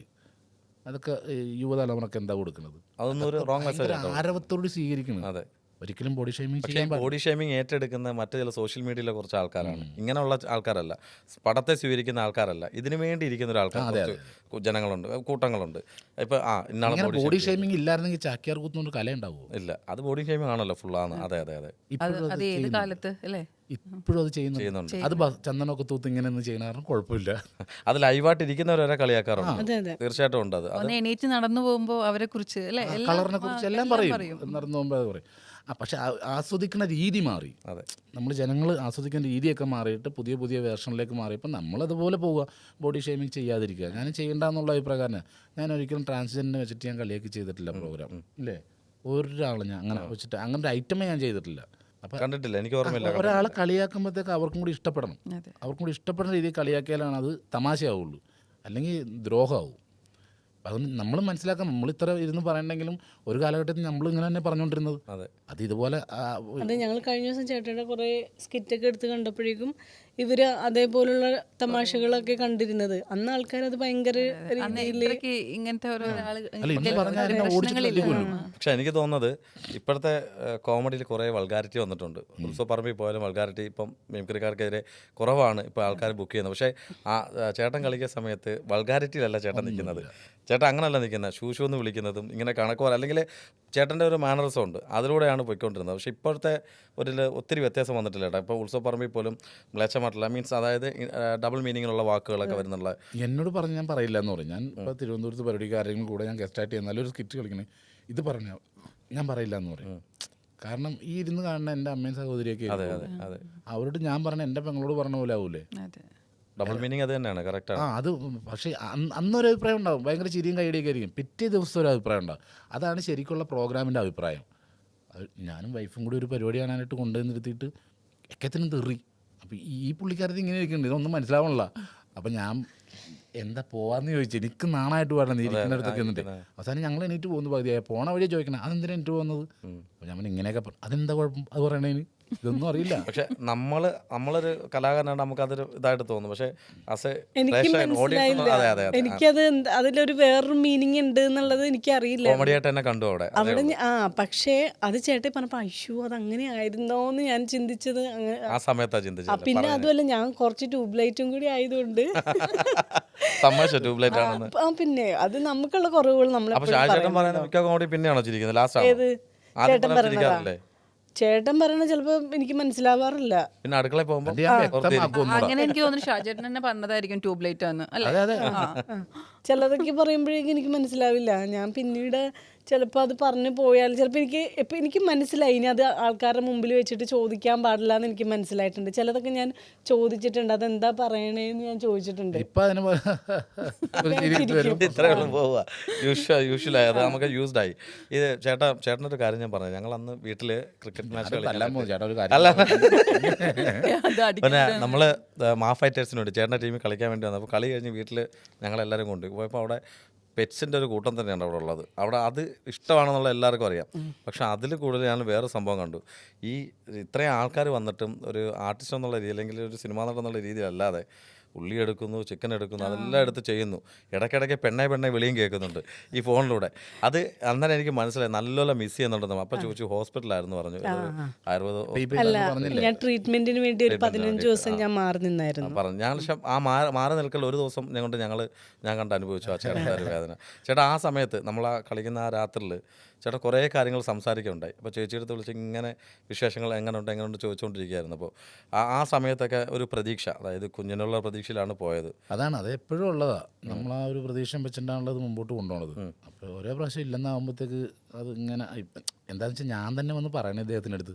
ഇദ്ദേഹം അവിടെ ഒരു 14 ദിവസമായിട്ട് വെയിറ്റ് ചെയ്ത് കിടക്കുക ഒരു പോസിറ്റീവായിട്ട് എടുത്തിട്ട്. ഏറ്റവും വലിയ അവസ്ഥ എൻ്റെ അവസ്ഥയെ ഞാൻ അവിടെ വെച്ചത് അറിയാൻ വേണം. എൻ്റെ സങ്കടം കൊണ്ട് ഇത് വന്ന് ഇയാളോട് പറയുകയും വേണം. അതെ അതെ അതെ, അങ്ങനെയുള്ള സിറ്റുവേഷൻ കുറേ കഴിഞ്ഞ് ഇപ്പം ഞങ്ങൾ അതിലൊന്നും പ്രശ്നമില്ല ഇപ്പം. അതെ ചേട്ടാ നല്ലൊരു കുക്കാണ് അല്ലേ, നന്നായിട്ട് പാചകം ചെയ്യില്ലേ? ഗംഭീരമായിട്ട്. ചേച്ചി എന്താ ഏറ്റവും ഇഷ്ടം ഉണ്ടാക്കുന്നതിൽ? ചേട്ടായി മീൻകറി വെക്കും നന്നായിട്ട്. ചിക്കൻ ബീഫ് ഞാൻ നന്നായിട്ട് വെക്കും. ആണോ? ബീഫ് ഭയങ്കര ഇഷ്ടമാണെന്നല്ലോ. ചേട്ടൻ ഞാന് അയ്യോ ബീഫാ 3 നേരം കഴിക്കുമായിരുന്നു. ബീഫ് ഇല്ലാത്ത ദിവസം ചേട്ടൻ കറി വെക്കും എന്ന് പറഞ്ഞപ്പോൾ ചേച്ചി കരയുന്നിരുന്നു. നല്ല എരിവാന്ന് കറി. ഞാൻ കൂട്ടും അല്ലേ. അല്ല അതിന്റെ സൈഡ് എഫക്ട്സ് നിൽക്കുകയായിരുന്നു. എന്നാലും കറിയിലേക്ക് വന്നത് നന്നായി. അപ്പൊ കരയും. ഇതിന് മുമ്പുള്ള ചോദ്യത്തിലാണ് കരഞ്ഞത്, മനസ്സിലായി. പറഞ്ഞത് അല്ല അപ്പൊ ഞാൻ കേട്ടിട്ടുണ്ട് ഈ മഞ്ഞപ്പൊടി ഉപ്പൊന്നും ഒരളവും നോക്കാതെ ഇങ്ങനെ കറക്റ്റ് ഞാൻ കഴിക്കേടുള്ളൂ. അല്ലേ? അത് ഭയങ്കര എക്സ്പെർട്ട് കുക്ക് ചെയ്യുന്ന ആൾക്കാർക്കേ അറിയാം അത് ചെയ്യാൻ പറ്റുള്ളൂ. ഞാൻ അളവ് നോക്കും. എങ്ങനെ അളവ് നോക്കുന്നത്? ഇത്ര പേർക്ക് പറയുമ്പോ ഞങ്ങൾ ഇങ്ങനെ ഇടണത് അങ്ങനെയാണ് ഇടേണ്ടത്. അങ്ങനെ അല്ല, അങ്ങനെയല്ല. നമുക്ക് ഉപ്പിടുമ്പോ അറിയാൻ പറ്റില്ല ഇത്ര ക്വാണ്ടിറ്റി ആകുമ്പോ. നമുക്ക് എടുക്കുമ്പോ അറിയാൻ പറ്റും. കറക്റ്റ് എടുക്കുമ്പോ അറിയാൻ പറ്റും. പാചകം ചെയ്യുന്നവർക്ക് പറഞ്ഞിട്ടല്ലേ ഇടാൻ കാര്യമുള്ളൂ. അല്ല ഞാൻ നന്നായി പാചകം ചെയ്യും. എനിക്ക് ഭയങ്കര ഇഷ്ടമാണ്. അടിപൊളി. ഞങ്ങൾ വെജ് പാചകം ചെയ്യുന്നുണ്ട്. പാചകം ചെയ്ത് കഴിഞ്ഞാൽ ഞാൻ ചോദിച്ചു ഈ പായസമൊക്കെ ഉണ്ടാക്കുമ്പോൾ പ്രശ്നം പായസമൊക്കെ അടുക്കി പിടിച്ച് കഴിഞ്ഞാൽ അതിന് പറ്റിയ ഐഡിയ ഉണ്ടെന്ന് പറഞ്ഞു. എന്നോട് പറഞ്ഞു തന്നാ നമ്മൾ പാചകം ചെയ്യുമ്പോൾ പായസം ഇങ്ങനെ അടുക്കി പിടിച്ചെന്ന് കണ്ടു കഴിഞ്ഞാൽ ആ വീട്ടിൽ ഓളിനോളായിട്ടൊരു പുള്ളി ഓടി കിടക്കണ്ടാവില്ല. പുള്ളി ചേട്ടാ ഒന്ന് പിടിച്ചാൽ ഇച്ചിരി മൂത്രം വെച്ചിട്ട് പറ്റുന്നുണ്ട് ഇങ്ങോട്ട് പോകണമെന്നിട്ട് അവിടെ പോയി ഇച്ചിരി നേരം മാറി എന്നിട്ട് വന്നിട്ട് ഇത് അടുക്കി പിടിച്ചില്ല ഇളക്കിയില്ലെന്ന് ചോദിച്ചപ്പോൾ പുള്ളിയുടെ തലയിലാവുന്നു. അങ്ങനെ അപ്പൊ പുള്ളി ടെൻഷനിലായി. അത്ര നേരം അവിടെ തകർത്താറുന്ന ആളാണ്. പിന്നെ മുന്നേ മാറി ഞാൻ കാരണം നാളെ സദ്യം പൊളിഞ്ഞില്ല എന്നുള്ള രീതിയാവും. ഇതുപോലെ പാൽപ്പായസം ശാന്തിയുടെ കയ്യാളായിട്ട് പോണ ഒരു സുഹൃത്തുണ്ട്. പാൽപ്പായസം ഉണ്ടാക്കി കഴിഞ്ഞപ്പോഴത്തേക്ക് അതിനകത്തിട്ട് എള്ളിടുമല്ലോ. എള്ളിടുന്നതിന് പകരം ഉമിക്കരി കളമ്പരക്കാൻ വെച്ച് ഉമിക്കരി എടുത്ത് ഇട്ടതിൽ ഇട്ട് കഴിഞ്ഞപ്പോൾ ഇങ്ങനെ നോക്കിക്കാം. മറ്റേ പുള്ളി മൂത്താശ ആൾ പറഞ്ഞു ഇങ്ങനെ നോക്കിയപ്പോൾ എന്ത് ചെയ്തു പറയാം വഴിയുണ്ടെന്ന് പറയും. വീട്ടിലെ കാർന്നവരും വന്നേ എടുത്ത് ഓർത്തിട്ട് മൂടിയിട്ട് അതെടുത്ത് തലേ വെച്ചിട്ട് കുളത്തിൽ കൊണ്ടേ മുങ്ങാൻ പറഞ്ഞു. ഇതൊക്കെ റിയൽ ആയിട്ട് സംഭവിച്ച കാര്യങ്ങളാണ്. ഇത് സംഭവം ശരിക്കും ഇങ്ങനത്തെ കുറെ സംഭവങ്ങൾ തന്നെ സിനിമയിലൊക്കെ കുറെ ക്യാരക്ടർ. അല്ല നമ്മളിവിടെ നാട്ടിലൊക്കെ സംഭവിക്കുന്ന കാര്യങ്ങളാണ് സിനിമയിൽ വന്നത്. ഇവർ ഒബ്സർവ് ചെയ്തിട്ടാണ് ഓരോ ക്യാരക്ടർ ചെയ്യുന്നത്. വേറെ രീതിയിലാക്കുന്നുള്ളൂ. ആ തമാശ ഒരു മരിച്ച വീട്ടിൽ നടക്കുന്ന തമാശ നമുക്ക് എപ്പോഴും പറഞ്ഞിരിക്കാൻ പറ്റില്ല. അത് വേറെ രീതിയിലാക്കും. ഞങ്ങളുടെ അമ്മ മരിച്ചപ്പോഴല്ലേ അവിടെ സ്ഥലക്ക് സുഖമില്ലാത്തൊരു ചേട്ടനുണ്ട്, ഒരു തോമാന്ന് പറഞ്ഞാൽ. അപ്പോൾ എല്ലാവർക്കും ഇഷ്ടമാണ് പുള്ളിനെ. എല്ലാവരും വീട്ടിൽ വരാം. അമ്മ മരിച്ചു കിടക്കണ്, ചിറ്റേ അമ്മായി എൻ്റെ അമ്മ എല്ലാവരും കരച്ചിലാണ്. അപ്പോൾ ഈ പുള്ളി ഒരു എൻട്രിയാണ് പുള്ളിയുടെ. ഇത്രയും 2 കാലിലും ചെളി, വയലിൻ്റെ അവിടെ വീട്, 2 കാലിലും ചെളി, പാൻറ്റ് ഉടമരം മടക്കി വെച്ചേക്കണം, ഷൂ ഇടൂലേ അതുപോലെ ചെളി, കൂളിംഗ് ഗ്ലാസ് വെച്ചേക്കണം, ഒരെണ്ണത്തിനെ ഗ്ലാസ് ഉള്ളൂ. ഇതും കൊണ്ടാൽ മരിച്ചിരിക്കണേ അവിടെ വന്നിട്ട് കാലുമേ കാലും കയറ്റി വെച്ചാൽ ഒരു ഒറ്റയിരിപ്പം. ഞാൻ നോക്കുമ്പോൾ സകലരും ചിരിക്കുന്നിരുന്നുണ്ട്. അറിഞ്ഞിരിക്കണവര് അതേ മൂടാന്ന് ഷർട്ടൊക്കെ പൊക്കി വെച്ചിട്ട് ബെനിനുള്ളിട്ടിട്ട് പുള്ളി അറിഞ്ഞില്ലേ മരണ വീട്ടിലാ വന്നതെന്ന്? അമ്മ സത്യം ശരിക്കും അല്ല മരണ വീട്ടിലാ വന്നതെന്ന് അറിഞ്ഞില്ലേ? എന്നിട്ട് പുള്ളി ഡയലോഗ് ഞാൻ ഉമ്മാമേനെ ശബരിമലക്ക് പോകാൻ വിളിക്കാൻ വന്നാന്ന് കിടക്കണ ആളാ. റിയൽ ആയിട്ട് സംഭവിച്ചാൽ മരണം അറിഞ്ഞ് വട്ടായാൾക്ക് അല്ല പുള്ളിക്ക് വയ്യാത്തതാണ്. നമ്മുടെ വീടുകളിലൊക്കെ കയറി ഇറങ്ങി ഇടക്ക് നടക്കണം. എല്ലാവർക്കും ഇഷ്ടമാണ് ആള്. സുഖമില്ലാത്ത ആളാണല്ലേ. ഈ മരണ വീട്ടിലെ കാര്യം ചോദിച്ചപ്പോഴാണ് കേട്ടോ നമ്മളെ വെള്ളിമുങ്ങയില് മരിച്ചു കിടക്കുമ്പോഴേ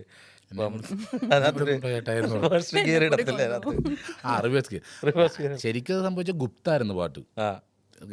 അത് മാറ്റി കുറച്ചുകൂടെ കിട്ടുമ്പോ റംബാഹോ ഇട്ടത്. ഇത് എൻ്റെ അമ്മ മരിച്ചപ്പോ തന്നെ ഇതുപോലെ തന്നെ ഒരു ദിവസം സാമ്പാറല്ല പച്ചക്കറി അല്ലേ, സാമ്പാർ കഴിച്ചപ്പോ എല്ലാത്തിലും ഈർക്കിലി നോക്കിയപ്പോ സാമ്പാർ പൊടിയല്ലേ ദാഹചമ്മിനി ഇട്ടിട്ട് സാമ്പാർ. നമുക്ക് അതൊക്കെ ഉപയോഗിക്കാൻ പറ്റില്ലല്ലോ. ഇത് പറഞ്ഞു വരുമ്പോഴത്തേക്കിന് സത്യം പറഞ്ഞാൽ ഈ ചേച്ചിയുടെ കണ്ണിന് വെള്ളം വരാൻ ചുമ്മാന്നല്ല, ചിരിച്ചു ചിരിച്ചായിരിക്കും അത് ഉറപ്പാണ്. എന്തായാലും ഹെൽത്ത് അല്ലേ, ആരോഗ്യം നല്ല എപ്പോഴും ചിരിച്ചുകൊണ്ടിരിക്കല്ലേ.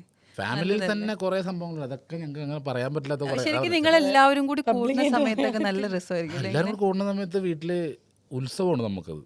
കാരണം നമ്മൾ പന്തലിടേണ്ടി വരും വീട്ടിൽ. അത്ര ഞങ്ങൾ 10 മക്കളാണ്, അതിൽ 9 പേരും ഉണ്ട്. ഇപ്പൊ അവരുടെ ഭാര്യ കുട്ടികളെല്ലാവരും കൂടി നല്ല കൂടുമ്പോൾ ഭയങ്കര രസം എല്ലാവരും കൂടി. ഇയാൾ കല്യാണം കഴിഞ്ഞ് എൻ്റെ വീട്ടിൽ നിന്നപ്പോൾ എൻ്റെ വീട്ടിൽ ചോറുങ്ങളും കണ്ടിട്ട് പേടിച്ചു പോയതാ.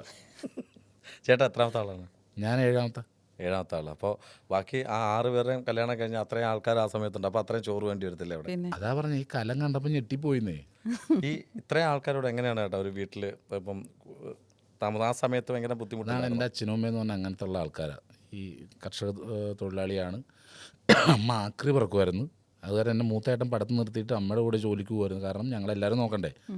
അപ്പം അങ്ങനെ ഇരിക്കുന്ന സമയത്ത് ഈ നമ്മൾ ഭക്ഷണം കഴിക്കണ എപ്പോഴാണ് നൈറ്റ് 9:30 ആകുമ്പോഴേ ഇത് വേവണത്. അത് ആ തീയോടുകൂടി ഒരു കഴിക്കലുണ്ട് ചൂടോടുകൂടി.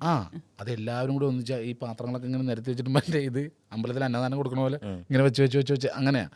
അപ്പം അന്ന് ആ കാലത്ത് 1 കിലോ ഇറച്ചി മേടിച്ചിട്ടുണ്ടെങ്കിൽ 5 കിലോ ഉരുളക്കിഴങ്ങ് മേടിക്കണം. അത് നമുക്ക് ചേട്ടന്മാർ അച്ഛൻ അമ്മ ചേട്ടന്മാരൊക്കെ ഇങ്ങനെ കഴിച്ചിട്ട് പകുതി വെക്കും ഇവിടെ. അവർക്ക് വിശപ്പ് മാറാഞ്ഞിട്ടല്ല, ഞങ്ങൾ ഈ താഴെയുള്ള വിശപ്പ് മാറൂലെന്ന് അവർക്ക് അറിയാം. അപ്പോൾ അങ്ങനെ ജീവിച്ചു വന്നുകൊണ്ട് ഞങ്ങൾക്ക് പട്ടിണി എന്താണെന്നറിയാം, മറ്റുള്ളവരുടെ വിശപ്പും അവരുടെ വേദന എന്താണെന്നറിയാം, എല്ലാ കാര്യത്തിലും പോയി ഇടപെടാനാണ് അച്ഛൻ.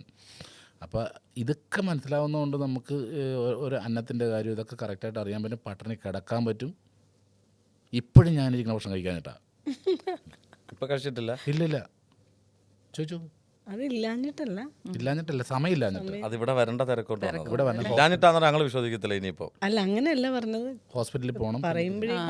അല്ല അങ്ങനല്ല ചേട്ടൻ പറയാൻ കഴിക്കാതെ വന്നു നമ്മൾ അപ്പോൾ ഇല്ലാഞ്ഞിട്ടുമാണ്. ഞാൻ രാവിലെ വൈകിയാണ് ഞാൻ എണീറ്റത്, ഹോസ്പിറ്റലിൽ പോകാണ്ട്. അപ്പോൾ ഇന്റർവ്യൂവിന്റെ കാര്യം എന്നോട് പറഞ്ഞിട്ടുണ്ടായിരുന്നില്ല. അപ്പം ഞാൻ ഉച്ചയ്ക്ക് ഡേറ്റ് തന്നിട്ടുണ്ടായിരുന്നു. ശരിയാണ്. അപ്പോൾ ഉച്ചയ്ക്ക് ഊണ് ഹോസ്പിറ്റലിൽ അനിയൻ കിടക്കണോണ്ട് അങ്ങോട്ടേക്ക് പോകണം. അപ്പോൾ എന്നോട് പറഞ്ഞു ഉച്ചയ്ക്ക് അവിടെ നിന്ന് കഴിക്കാമെന്ന് പറഞ്ഞുകൊണ്ട് ഞാൻ രാവിലെ പുട്ടും കറി ഉണ്ടാക്കി വെച്ചത്. അപ്പം ഉച്ചക്കത്തേക്ക് ഊണ് ഉണ്ടാക്കിയിട്ടില്ല. അപ്പോൾ ഊണ് ഉണ്ടാക്കിയിട്ടില്ല വീട്ടിൽ, അതുകൊണ്ട് പുറത്തുനിന്ന് കഴിക്കാന്നുള്ള ഇതിൽ ഇറങ്ങിയതാണ്. പുറത്തുനിന്ന് കഴിച്ചത് 11:30-12 മണിയാകുമ്പോൾ എണീറ്റിട്ടുണ്ടെങ്കിൽ പിന്നെ ഉച്ചക്കത്തെ ഊണ് ഉണ്ടാക്കാൻ പറ്റുമോ? ഇന്നലെ ഉറങ്ങിയിട്ടില്ല. രാവിലെ അനിയന്റെ മോൾ അവിടെ ഉണ്ടായിരുന്നു, അത് ഭയങ്കര കരച്ചിലായിരുന്നു. അതിനെ സമാധാനിപ്പിച്ചിരുന്നു. അനിയ ഹോസ്പിറ്റലായതുകൊണ്ട് അനിയന്റെ മോള് വീട്ടിലുണ്ടായിരുന്നു. അപ്പോൾ അതിനോട് സംസാരിച്ചിരുന്നു. പിന്നെ കുറച്ച് എനിക്ക് കൈ ഷോൾഡർ വേദനയൊക്കെ അങ്ങനെ കുറച്ച് പ്രോബ്ലംസ് ഒക്കെ ഉണ്ടായതുകൊണ്ട് ഉറങ്ങിയില്ല. പിന്നെ ചേട്ടായി വന്നപ്പോൾ വൈകിയുന്നില്ല, ഒരുപാട് ലേറ്റായിട്ട് വന്ന. അപ്പോൾ വന്നു കഴിഞ്ഞാൽ ഉറങ്ങുള്ളൂ, നമുക്ക് മര്യാദയ്ക്ക് ഉറങ്ങാൻ പറ്റുള്ളൂ. വരൂന്ന് പറഞ്ഞെങ്കിൽ നമ്മൾ കാത്തിരിക്കും, അല്ലാന്നുണ്ടെങ്കിൽ ഉറങ്ങിപ്പോകും. സ്വാഭാവികം. ഇപ്പോൾ ഇനി വരണ്ട, അതായത് ഇനി റിലീസ് ആവേണ്ട മൂവീസ് ഏതൊക്കെയാണ് കേട്ടോ? ഇനിയിപ്പോൾ റിലീസ് ആവാനുള്ള മൂവി എന്ന് പറഞ്ഞാൽ ഇപ്പോൾ വിഷ്ണുവിൻ്റെ പടം ഇപ്പോൾ ചെയ്തുകൊണ്ടിരിക്കണം, റിവോൾവർ റിങ്കോ എന്ന് പറഞ്ഞ പടം ഇപ്പോൾ ചെയ്തു തീർന്നത്. ഇനിയിപ്പോൾ അത് ഇറങ്ങാനുള്ള, പിന്നെ ഇപ്പോൾ അടുത്ത മാസം പുതിയ പടം ജോയിൻ ചെയ്യണം. അപ്പോൾ അവരിന്ന് ഡേറ്റും കാര്യങ്ങളൊക്കെ ഇന്ന് മീറ്റ് ചെയ്യാമെന്നാണ് പറഞ്ഞേക്കുന്നത്. അത്യാവശ്യം താരങ്ങളുള്ള സിനിമയാണോ അത്? വിഷ്ണുവിൻ്റെ അല്ല, വിഷ്ണു തന്നെ താരമാണല്ലോ. അതെ. അല്ല അത് അങ്ങനത്തെ ഒരു സബ്ജക്റ്റ് അല്ല, കുട്ടികളുടെ പടം അത്. അപ്പോൾ വിഷ്ണു ഉണ്ട്, അതുപോലെ തന്നെ ബിനു തൃക്കാക്കര, മറ്റേ അഴകൻ സിനിമയുടെ നായകൻ, അങ്ങനെ എല്ലാവരും ഉണ്ട്. അപ്പോൾ ഈ കുട്ടികളെ ബേസ് ചെയ്തിട്ടുള്ള പടം, അതിൽ ഇവൻ ഒരു മെയിൻ ക്യാരക്ടർ ചെയ്യണം. അപ്പം എന്തായാലും ആ പടത്തിന് ആശംസകൾ നേരുന്നു. നന്നായിട്ട് ചെയ്തിട്ടുണ്ടായി. ഡയറക്ടർ അടിപൊളിയാണ്, കിരൺ. എല്ലാം നല്ല രസമായിട്ട്. ഈ 2025 ചേച്ചി ഞാനൊരു പ്രവചനം നടത്തട്ടെ ചേച്ചി, വലിക്കണേ. 2025 തീരുന്നതിന് മുമ്പ് അച്ഛനും അമ്മയോ നിങ്ങൾ? സീരിയസ്ലി പറയാം. അല്ല ഇന്റർവ്യൂ അല്ല, ചേട്ടൻ ആദ്യം അത് അറിഞ്ഞു കഴിയുമ്പോൾ എന്നെ വിളിച്ച് പറയണം സന്തോഷത്തോടെ. ചേട്ടൻ്റെ ഞാൻ പ്രതീക്ഷിക്കുന്നു 2025 തീരുന്നതിന് മുമ്പ് ഒരു അച്ഛൻ ഉറപ്പായിട്ടും. അത് ഞങ്ങൾ അത് അടുത്ത ഇന്റർവ്യൂവിൽ ഒരു തൊട്ടിലും ഉണ്ടാവും. അത് ഉണ്ടാവട്ടെ, തീർച്ചയായിട്ടും. ഡാൻസ്, ശരിക്കും ഡാൻസ് കണ്ടിട്ടാണോ ഇഷ്ടപ്പെട്ടത്? ഇല്ല ഒരിക്കലും ഇല്ല, ഡാൻസ് കണ്ടിട്ടല്ല. ഇത് വന്ന് എനിക്കറിയാം, എനിക്ക് ലോട്ടറി അടിച്ചേക്കണമെന്നറിയാം. ലോട്ടറി അടിച്ച പോലെ എൻ്റെ അവസ്ഥ. അപ്പം അതുകൊണ്ട് ഞാൻ ആളെ കണ്ട് എന്നോട് സംസാരിക്കണം, അല്ല ആ രീതിയൊക്കെ വെച്ച്. അതുമല്ല ഇവരുടെയൊക്കെ ഇടയിൽ ഞാൻ അന്നേരം നല്ല മിടുക്കനായിട്ടുള്ള ചെക്കനാ അല്ലേ ആ സമയത്ത്? അല്ല എൻ്റെ ആ ഒരു ക്യാരക്ടർ കണ്ടിട്ടുള്ളൂ. അല്ല രാത്രി കണ്ടിട്ടില്ലല്ലോ, അല്ലെങ്കിൽ കൂടുതൽ അടുക്കുന്നില്ലല്ലോ. കണ്ടില്ല എന്ന് പറയാൻ പറ്റില്ല. ഞാൻ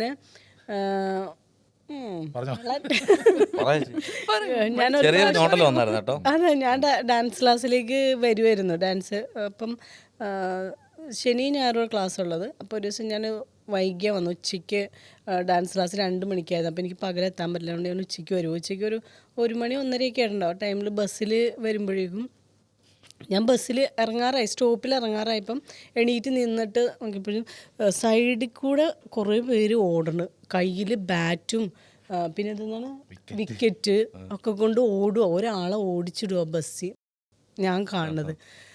ഞാനവിടുത്തെ ഇതെന്തെന്ന് നോക്കിയപ്പോൾ സാജു ഉണ്ട് ആ കൂട്ടത്തിൽ. ഞാൻ അന്ന് സാജു എന്ന് വിളിക്കണോണ്ട് കേട്ടോ, ചേട്ടൻ ഉണ്ടായിരുന്നു. അപ്പം ഞാൻ ബസ്സിൽ നിന്ന് ഇറങ്ങിയിട്ട് നോക്കുമ്പോഴേക്കും ഒരാളെ ഇവരെല്ലാവരും കൂടി ഓടിച്ചിരുന്നത് കണ്ടത്. കോലും അത് അന്ന് ഞാൻ ചേട്ടാ ഇങ്ങനെ തല്ലാനൊക്കെ പോണ കാര്യമൊക്കെ അറിയാം. തല്ലാൻ പോണല്ല, പക്ഷെ അതൊരു നല്ല കാര്യത്തിനായിരുന്നു കേട്ടോ. ബസ്സിൽ വെച്ച് ഏതൊരു കുട്ടീനെ ഒരു ചെറുക്കനെ ഉപദ്രവിക്കുക എന്തോ ചെയ്തിട്ട് അവിടെ കളിയും കഴിഞ്ഞിട്ട് വന്ന് ഇരിക്കുകയായിരുന്നു. അപ്പോൾ ഒരു 3-4 പേരുണ്ടായിരുന്നു. ആ കൊച്ച് കരഞ്ഞോണ്ട് ഇറങ്ങിയപ്പോൾ എന്താണെന്ന് വെച്ചപ്പോൾ ഇന്നതാന്ന് കണ്ടക്ടർ പറഞ്ഞു. അപ്പോൾ എന്താ നീ അങ്ങനെ കാണിച്ചതെന്ന് വെച്ചപ്പോൾ അപ്പോൾ പറഞ്ഞു കാണിച്ചാൽ നീ എന്ത് ചെയ്യുമെന്ന് ചോദിച്ചു. ആദ്യമേ കൂടി തന്നെ വലിച്ച് പുറത്തു നോക്കിട്ടു. അപ്പോൾ കൂട്ടുകാരന്മാർ ഇറങ്ങി വന്ന്, ഞാൻ ഒറ്റക്ക നിൽക്കണവർ കണ്ടത്, പക്ഷെ അപ്പുറത്ത് ഇരിക്കണ പിള്ളേരെ കണ്ടില്ല. അവന്മാർ ബാറ്റും വിക്കറ്റൊക്കെ എടുത്തുകൊണ്ടിട്ട് പ്രത്യേകിച്ച് ഈ കേസൊക്കെ തീർച്ചയായിട്ടും അടി കൊടുക്കും, ഉറപ്പായിട്ട് അടി കൊടുക്കും. ഞാൻ അടി കൊടുക്കും, അറിയാം എവിടെയാണ് അടി കൊടുക്കും. ബാറ്റിന്റെ കാര്യം പറഞ്ഞപ്പോഴേ ആ സമയത്തെ ബാറ്റ് എടുത്തോണ്ട് ഓട്ടം ഉണ്ടല്ലേ? പിന്നെ ഇന്നും കളിക്കാൻ പോവും. ഇപ്പോഴും നിർത്തിയിട്ടില്ല, ഇന്നും നിർത്തിയിട്ടില്ല. ഇപ്പം മാ ഫൈറ്റേഴ്സിന്റെ ക്യാപ്റ്റൻ അല്ലേ? അത് മാത്രമല്ല CCF മുന്നോട്ട് കൊണ്ടുപോകുന്നത് സാഹചര്യം തന്നെയാണ്. ഞാൻ അതിന്റെ വൈസ് പ്രസിഡന്റ്. അപ്പോൾ ഈ പണ്ടൊക്കെ ക്രിക്കറ്റ് കളിക്കുമ്പോൾ ഉണ്ടല്ലോ, ഈ അലഞ്ഞിരിഞ്ഞ് നടപ്പാണ് അങ്ങനെ, രാവിലെ തൊട്ട് വൈകുന്നേരം വരെ ഇങ്ങനെ നടപ്പാണല്ലോ. അപ്പോൾ ഒരുത്തൻ്റെ ടൂർണമെൻറ്റ് നടക്കുമ്പോൾ ചിറ്റയുടെ മോൻ കളിക്കാൻ പറ്റുന്നു പറഞ്ഞു പെരുമ്പളത്തുനിന്ന്, ഭയങ്കര കളിക്കാരനാന്ന് പറഞ്ഞാൽ. അപ്പം ഞങ്ങളാണെങ്കിൽ അവിടെ ഇച്ചിരി ഇതിൽ നിൽക്കണ ഞങ്ങളാ. ഇവൻ്റെ ബിൽട്ടപ്പ്, ഇവനെ സൈക്കിളിന് കൊണ്ടുവന്ന് ഇവനെ ചായക്കടയിൽ കയറ്റി ചായ കുടിപ്പിക്കണ്, ഇതൊക്കെ കഴിഞ്ഞ് കൊണ്ടുവന്ന് ഇവനവിടെ ഒറ്റക്കൊക്കെ മാറി നിൽക്കേ. ഗസ്റ്റ് പ്ലെയർ ഗസ്റ്റ് പ്ലെയർ ചിറ്റയുടെ മോനാന്ന് പറഞ്ഞാൽ. അവൻ എങ്ങനെ ബോൾ എറിഞ്ഞാൽ അടിക്കുന്നു പറഞ്ഞാൽ. ഇപ്പം വന്ന് തന്നെ ബാറ്റൊക്കെ എടുത്ത് 2 കുത്തു കുത്തിയിട്ട് അമ്പയറിന് ചോദിക്കേ, നിങ്ങളുടെ ഇവിടെയൊക്കെ 6-ന് 6 റൺ തന്നെയാണോ? അയ്യോ, ഇതൊരു ഫിലിമിലില്ലേ നമ്മുടെ 83-ല്. അല്ല അതിതല്ല അതിതല്ല ഇത് പക്ഷെ അല്ല, ഇങ്ങനത്തെ ഒരു സംഭവം ഉണ്ടല്ലോ, സച്ചിൻ, ബോംബെ സച്ചിൻ വരുന്നത്. സച്ചിനാണ് കടന്ന് കറങ്ങണത്. ഇതും അതുപോലെ തന്നെ കുത്തിയുടെ ഗൗരവമായിട്ട് അമ്പയറൊക്കെ നിങ്ങളുടെയൊക്കെ 6-ന് 6 തന്നെ.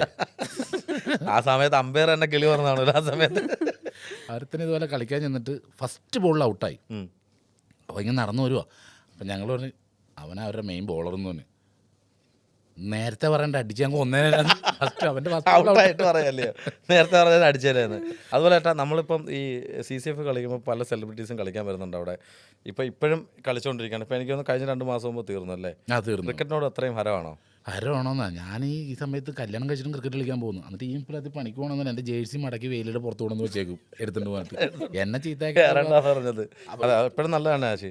പക്ഷേ ഈ സെപ്റ്റംബറിൽ കളി നടക്കുമ്പോൾ എന്നോട് കളിപ്പിക്കണം. തീർച്ചയായിട്ടും. അല്ല, നല്ല പ്ലെയറാണ് അവൻ. അപ്പോൾ ഈ ചില സ്ഥലത്ത് നമ്മൾ ഈ നല്ലത് കാണിക്കാൻ പാടില്ല, പൊട്ടിക്കൊന്ന് ഒതുങ്ങണം. അത് പറ്റിയില്ല, അതുകൊണ്ട് ഒതുങ്ങാൻ പറ്റിയില്ലായിരിക്കും. അത് ടീമിന് വേണ്ടി ആത്മാർത്ഥത കാണിക്കും. ഇവൻ കളിച്ച ക്ലാസ് ഷോട്ടുകളെല്ലാം അത് കണ്ടു കഴിയുമ്പോൾ അറിയാം നല്ലൊരു പ്ലെയർ അങ്ങനെ കളിക്കുള്ളൂ എന്നറിയാം. അപ്പോൾ അത് കണ്ടു കഴിയുമ്പോൾ അപ്പോൾ ഇവൻ ലീഗ് കളിച്ചിട്ടുണ്ടെന്ന് അപ്പം തന്നെ ചെക്ക് ചെയ്യുക. അങ്ങനെ എന്നെ ബാൻ ചെയ്ത് ഈ വർഷം തിരിച്ച് ബാക്ക് ടു നമ്മുടെ ഫൈറ്റേഴ്സിൽ വരാൻ ഉറപ്പായിട്ടും ഒത്തിരി ഞാൻ പ്രയത്നിക്കും വരാൻ വേണ്ടി. അത് ഞാൻ ഈ പറഞ്ഞ പോലെ പറഞ്ഞാൽ മതി, അമ്പയറോട് ചോദിച്ചാൽ മതി ഇവിടത്തേക്ക് 6 ഫസ്റ്റ് മൂവി വന്ന സമയത്ത് എന്തായിരുന്നു മനസ്സിലായി? ഫസ്റ്റ് മൂവി വന്നത് അത് വലിയ സംഭവം കേട്ടോ. എൻ്റെ ലൈഫിൽ ഏറ്റവും വലിയ സംഭവം എന്ന് പറഞ്ഞാൽ വെള്ളിമൂങ്ങ ഹിറ്റായ മൂവി ഒരു ഓണ സമയത്തായിരുന്നല്ലേ. എൻ്റെ അച്ഛനും അമ്മയും ഞാൻ പറഞ്ഞില്ലേ ഈ പണിക്ക് പോയിട്ട് രാത്രിയേ വരുള്ളൂ. രാത്രി വന്നിട്ട് ഈ തഴയെന്ന് പറഞ്ഞ സംഭവം കണ്ടിട്ടുണ്ടാ, പായ ഉണ്ടാക്കണം. അതും കൊണ്ട് വരുള്ളൂ. രാത്രി ഇരുന്ന് അത് ജീവിട്ട് അതൊക്കെ ചെടി വെച്ചിട്ടൊക്കെ കിടക്കുള്ളൂ. എൻ്റെ ഓർമ്മയിൽ എൻ്റെ ഇത്രയും പ്രായത്തിനിടയ്ക്ക് എൻ്റെ അച്ഛനും അമ്മയും കൂടി എറണാകുളത്ത് സിനിമ കാണാൻ പോയി ഞാൻ കണ്ടിട്ടില്ല. അവരാദ്യമായിട്ട് കാണുന്ന വെള്ളിമൂങ്ങയെ. അതെൻ്റെ ജീവിതത്തിൽ ഏറ്റവും വലിയ സന്തോഷം എന്ന് പറഞ്ഞെങ്കിൽ 100 പടം ചെയ്യുന്നേക്കാളും എൻ്റെ അച്ഛനും അമ്മ സിനിമ. അച്ഛൻ മങ്കി ക്യാപ്പൊക്കെ വെച്ചിട്ടാണ് പോയിരുന്നത്, AC ഉള്ളതുകൊണ്ട്. ജിബുച്ചേട്ടനും എല്ലാവരും കൂടി ലിഫ്റ്റിൽ കയറ്റി നേരെ മുകളിൽ കൊണ്ടുപോയി. അതെൻ്റെ ജീവിതത്തിൽ ഏറ്റവും വലിയ സന്തോഷം. ഞാൻ സിനിമയിൽ വന്നതിൽ ഏറ്റവും വലിയ സന്തോഷം ഇതാണ്. പിന്നെ എൻ്റെ അച്ഛനും അമ്മേനെയും അച്ഛൻ്റെ അമ്മ എല്ലാവരും ലേക്ക് ഷോർ ആശുപത്രി ട്രീറ്റ്മെൻറ്റ് ചെയ്യിച്ചത്. അതും എൻ്റെ ജീവിതത്തിൽ ഞാൻ സിനിമയിൽ അഭിനയിച്ചുകൊണ്ടുള്ള ഏറ്റവും വലിയ നേട്ടം അതും. അല്ലായിരുന്നെങ്കിൽ എനിക്കങ്ങനെ ചെയ്യാൻ പറ്റില്ലായിരുന്നു. അവരും ഭയങ്കര ഹാപ്പിയായിരുന്നു. അവർ കറക്റ്റ് കാര്യങ്ങൾ എല്ലാം. ഇപ്പം ഞാനവിടെ ചെല്ലുമ്പോൾ ഹോസ്പിറ്റലുകാർ എങ്ങനെ കാണണം അതുപോലെ എൻ്റെ അച്ഛനമ്മേനെയും വൈഫിൻ്റെ അമ്മേനെയൊക്കെ കാണണം. അവരതുപോലെ കൊണ്ടു നടക്കും. അതൊക്കെ എനിക്ക് അവർക്ക് വേണ്ടി ചെയ്യാൻ കഴിഞ്ഞ ഏറ്റവും വലിയ കാര്യം സിനിമയിൽ വന്നുകൊണ്ട്. ചേച്ചിയോട് പറഞ്ഞ സമയത്ത് ചേച്ചിയുടെ മനസ്സിലെന്തായിരുന്നു ഫസ്റ്റ് കിട്ടി എന്ന് പറഞ്ഞപ്പോൾ? ഭയങ്കര അത്ഭുതമായി പോയോ? പിന്നല്ലേ, എപ്പോഴും ചോദിക്കേണ്ട കാര്യമല്ലല്ലോ. മനോരമയിൽ ആ പ്രോഗ്രാം കഴിഞ്ഞപ്പോഴത്തേക്ക് എൻ്റെ ഉള്ളിൽ മുഴുവനും ഒരു സീരിയൽ എടുത്തത് ഒരു 5000 രൂപ പേയ്മെൻറ്റ് കിട്ടണം ഒരു സീരിയലിൽ. അതിങ്ങനെ നിലനിന്ന് പോകണം എന്നുള്ള ആഗ്രഹം ഉണ്ടായിരുന്നുള്ളൂ. ഞാനൊരു ഷൂട്ടിങ് കാണാൻ പോയിട്ടില്ല, ഒരു ലൊക്കേഷൻ ഞാൻ പോയിട്ടില്ല. ഞാൻ അഹങ്കാരം കൊണ്ട് പറഞ്ഞല്ല, അത് പോകാനുള്ള മാർഗ്ഗമില്ല. കാരണം വീട്ടിൽ വാടക കൊടുക്കണം, എല്ലാ പരിപാടിയും ഉള്ളതാണ്. അപ്പോൾ അതുകൊണ്ട് ആ കിട്ടുന്ന സമയത്ത് എന്തെങ്കിലും പരിപാടിയൊക്കെ ആയിട്ട് പോകും. അപ്പോൾ സിനിമയിലേക്ക് യാദൃശ്ചികമായിട്ട് വിളിക്കണതാണ്. ഒരിക്കലും സിനിമ മനസ്സിൽ കണ്ടിട്ടില്ല, സിനിമ ചെല്ലുമെന്നും പ്രതീക്ഷിച്ചിട്ടില്ല. ഇപ്പോൾ സിനിമയുടെ കാര്യം പറയുമ്പോൾ തന്നെ മമ്മൂക്കയുടെ കൂടെ ഒരു അനുഭവം തന്നെയായിരിക്കും ചെയ്യുമ്പോൾ. അത് ഏതൊരു ആർട്ടിസ്റ്റിനും അനുഭവം തന്നെയായിരിക്കും. ചേട്ടൻ്റെ ഒരു ഫസ്റ്റ് എക്സ്പീരിയൻസ് ആണെന്ന് തോന്നുന്നു. ആ ഒരു ഇത്രയും മുഴുനീളമായിട്ട് വന്നിട്ടും അത്രയും അല്ലെങ്കിൽ കുറേ സമയം അദ്ദേഹത്തിനോട് ചെലവഴിക്കാൻ പറ്റുന്ന സമയം അത് ആ സിനിമ തന്നെയായിരിക്കും. ഒരുപാട് അല്ലേ. കാരണം പറഞ്ഞു തരും നമുക്ക് കാര്യങ്ങൾ, ഇങ്ങനെ ചെയ്യുന്നൊക്കെ പറഞ്ഞു തരും. ഞാൻ ആദ്യമായിട്ട് പത്തേമാരി എന്ന് പറഞ്ഞ സിനിമയുടെ ലൊക്കേഷൻ അവിടെ ചെന്നിട്ട് ഞാൻ മമ്മൂക്ക വന്നാന്ന് ചോദിച്ചു. അപ്പോൾ എനിക്ക് ക്യാരവാനിലുണ്ടെന്ന് തോന്നി.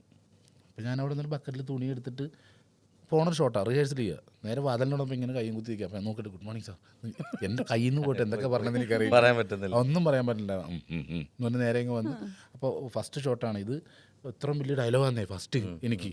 നമുക്ക് അത് പറഞ്ഞു കഴിയുമ്പോഴത്തേക്ക് ഷാജി ഇത് പറയുന്നു, ഇത് അടിമുടി നോക്കിയിട്ട് എന്നെ നോക്കി വന്നു. അപ്പം എൻ്റെ കയ്യിൽ നിന്ന് പോയി.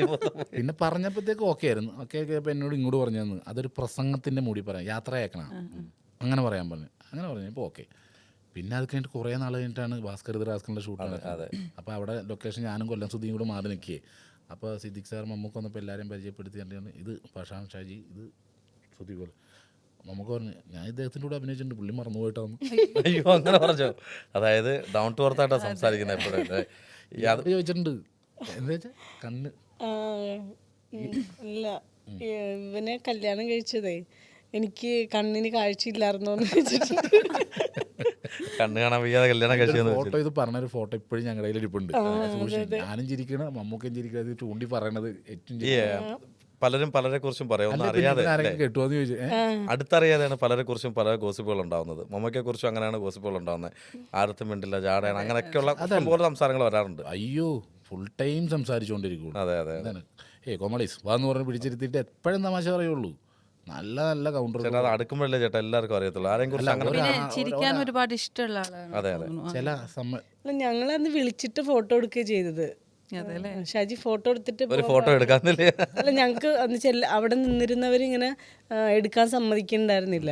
അപ്പം ഫോട്ടോ എടുക്കണോട്ടോ എന്ന് പറഞ്ഞിട്ട് പോയി. അന്ന് അവിടെ എല്ലാവർക്കും ഭയങ്കര സന്തോഷമായിരുന്നു, ഭയങ്കര ഹാപ്പി ആയിരുന്നു. എല്ലാവരും നിർത്തി ഫോട്ടോ എടുത്തു, ആരോടും ഒന്നും പറഞ്ഞില്ല. എന്തോരം ആൾക്കാർ ഇങ്ങനെ വരിവരിയായിട്ട് നിന്നിട്ട് ആ തോപ്പിൽ ജോപ്പിന്റെ ഷൂട്ടിൽ കൊയ്ത്തിന്റെ ഒരു കളമൊക്കെ ഉണ്ടായിരുന്നല്ലേ. ആയതുകൊണ്ട് ചിലപ്പോൾ കൂടുതലായിട്ടും അറ്റാച്ച് ആയതായിരിക്കും ചേട്ടന് എല്ലാവർക്കും. എല്ലാവരും ഇപ്പം ഞാൻ പറഞ്ഞില്ലേ, ഈ ഒരു മിണ്ടാതെ ഇരിക്കുന്ന ഒരാൾ എന്ന് വെച്ചാൽ അയാൾ ഭയങ്കര ദേഷ്യക്കാരനായിട്ടല്ല, അങ്ങനെയാ.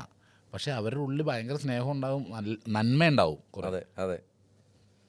ചില ആൾക്കാർക്ക് ചറവറ സംസാരിക്കുന്ന ആളാണ്. ഇപ്പം ചേട്ടൻ മിമിക്രിയിലാണ് സിനിമയിലേക്ക് പോയിരിക്കുന്നത്. അപ്പോൾ ചില ആൾക്കാർക്ക് ഇപ്പോൾ മെഗാസ്റ്റാറാണ്, അപ്പോൾ അദ്ദേഹം ആ ഒരു മിമിക്രിക്കാരനാണ് എന്നുള്ളൊരു ആ ഒരു ഇതുപോലും നോക്കാതെ കൂടുതൽ അടുത്ത് ചേട്ടനോട് കാര്യങ്ങൾ പറഞ്ഞെന്ന് പറയുന്നു. ചില ആൾക്കാർ പറയാറുണ്ട്, ചിലരെ മിമിക്രിക്കാരാന്ന് പറഞ്ഞ് മാറ്റി നിർത്തിപ്പെട്ടിട്ടുണ്ടെന്ന്. ചില പേര് ഞാൻ പറയുന്നില്ല, ചില മിമിക്രി താരങ്ങൾ പറയാറുണ്ട്. മമ്മൂക്കയല്ല, ചില താരങ്ങൾ. പക്ഷെ അതിലൊക്കെ ഉപരി മാറ്റിമറിച്ചുകൊണ്ടാണ് മമ്മൂക്ക ചേട്ടൻ്റെ കാര്യങ്ങൾ പറഞ്ഞു തന്നത്. അപ്പോൾ ആ പറഞ്ഞ സമയത്ത് എല്ലാ ആർട്ടിസ്റ്റുകളെയും നമുക്കൊക്കെ അറിയാം, ലാലേട്ടനറിയാം. എനിക്ക് ഏറ്റവും വലിയ സന്തോഷം, ലാലേട്ടൻ ഒരു തന്നെ ഫോണിൽ വിളിച്ച് ഞങ്ങളുടെ സ്കിറ്റിനെ കുറിച്ച് അഭിപ്രായം പറഞ്ഞ്. ലാലേട്ടൻ മേക്കപ്പ് ചെയ്യുമ്പോഴത്തേക്ക് ഞങ്ങളുടെ സ്കിറ്റ് കാണാറുണ്ട്, വിളിച്ചിട്ട് കുറേ നേരം സംസാരിച്ച്. ഞങ്ങൾ ശ്രുതി ഉണ്ടായിരുന്നു, എല്ലാവരും ഉണ്ടായിരുന്നു. അപ്പോൾ എല്ലാവരും അന്വേഷിച്ച് അതൊക്കെ എല്ലാ ആർട്ടിസ്റ്റുകളും അറിയാം നമുക്കൊക്കെ. ഈ പറഞ്ഞ ലാലേട്ടൻ ഒബ്സർവ് ചെയ്ത് എല്ലാവരും അറിയാം കറക്റ്റ് ഇന്നാളല്ലോ അവനല്ല കോമഡിയാ എന്നൊക്കെ പറയും. ശരിക്കും അങ്ങനെ ഒരു കോള് വന്നപ്പോൾ ഒരു അവാർഡ് കിട്ടിയ പോലെ. അതിന് മുമ്പ് എന്നെ വിളിച്ച് പറഞ്ഞു വേറെ ആൾക്കാർ, ലാലേട്ടൻ വിളിക്കൂട്ടാ പറയും, അല്ലെങ്കിൽ ഞാൻ മോഹൻലാലാണ്, ആയിക്കോട്ടെ ആയിക്കോട്ടെ ഇങ്ങനെ പറയും. തമാശ കളിയാക്കാൻ വിളിക്കണം നോക്കാം. അഡ്വാൻസ് എന്നോട് പറഞ്ഞു. ചേട്ടൻ പറഞ്ഞ ഏറ്റവും വലിയ ഭാഗ്യം. ചേട്ടൻ പറഞ്ഞതിനകത്ത് രണ്ട് കാര്യങ്ങളുണ്ട്. ഇപ്പം ഈ പറഞ്ഞ ചേട്ടൻ്റെ കൂട്ട് തന്നെ തങ്കച്ചൻ ചേട്ടൻ വിദ്ര, അദ്ദേഹം ഒരു കഥയിലൂടെയാണ് മമ്മൂക്കയുടെ സിനിമയിലേക്ക് പോകുന്നത്.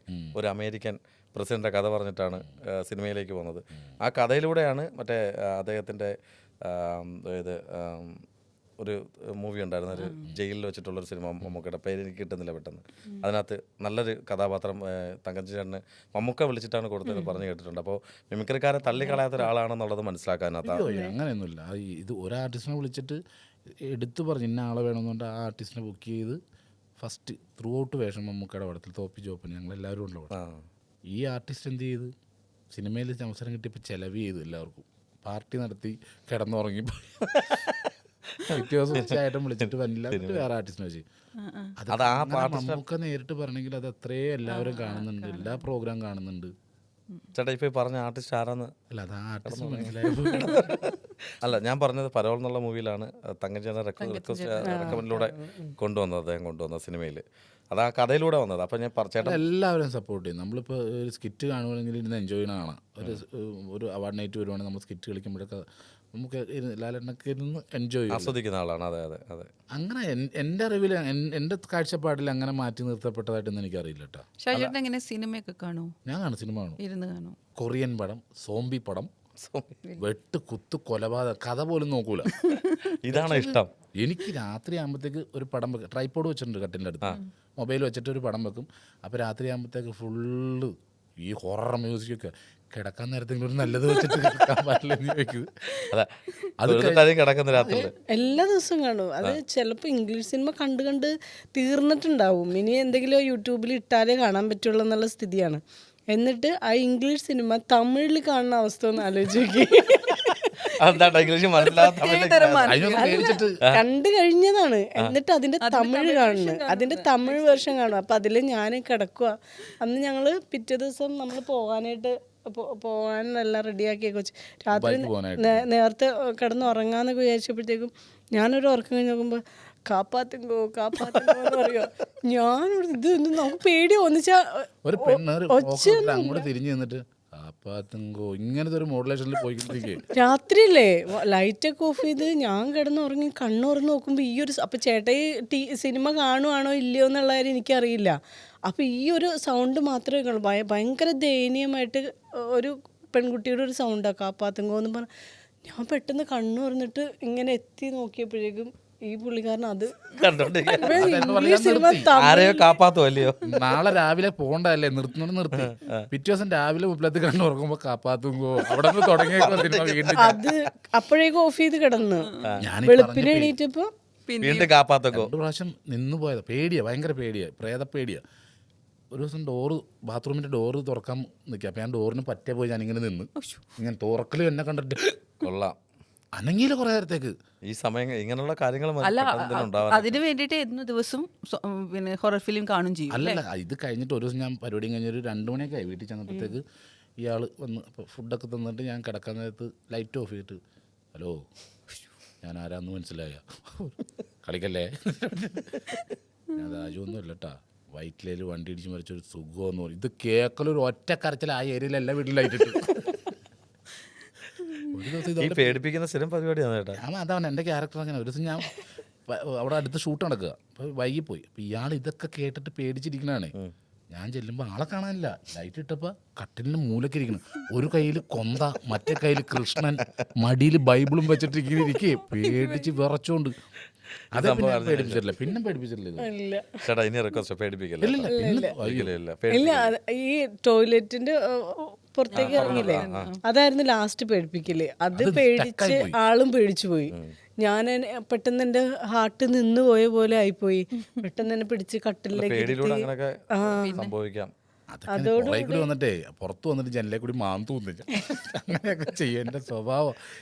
പക്ഷെ ഇപ്പൊ മാറി. ഇപ്പൊ പ്രായം കുറച്ച് കാണോ ഫിലിം കാണോ അങ്ങനത്തെ ഇപ്പോഴും ആ സിനിമ തന്നെ കാണണം. എൻ്റെ യൂട്യൂബ് കഴിഞ്ഞ ദിവസത്തെ കാര്യം പറഞ്ഞത് ഒരു 10 ദിവസം മുന്നേ ഉള്ള കഴിഞ്ഞ ദിവസം ഇപ്പം ഇന്നലെ കണ്ട പടം. ഇപ്പം ഞാൻ ഹൊറർ പടങ്ങളെ കാണുള്ളൂ, അതെ തമാശ പറഞ്ഞല്ല.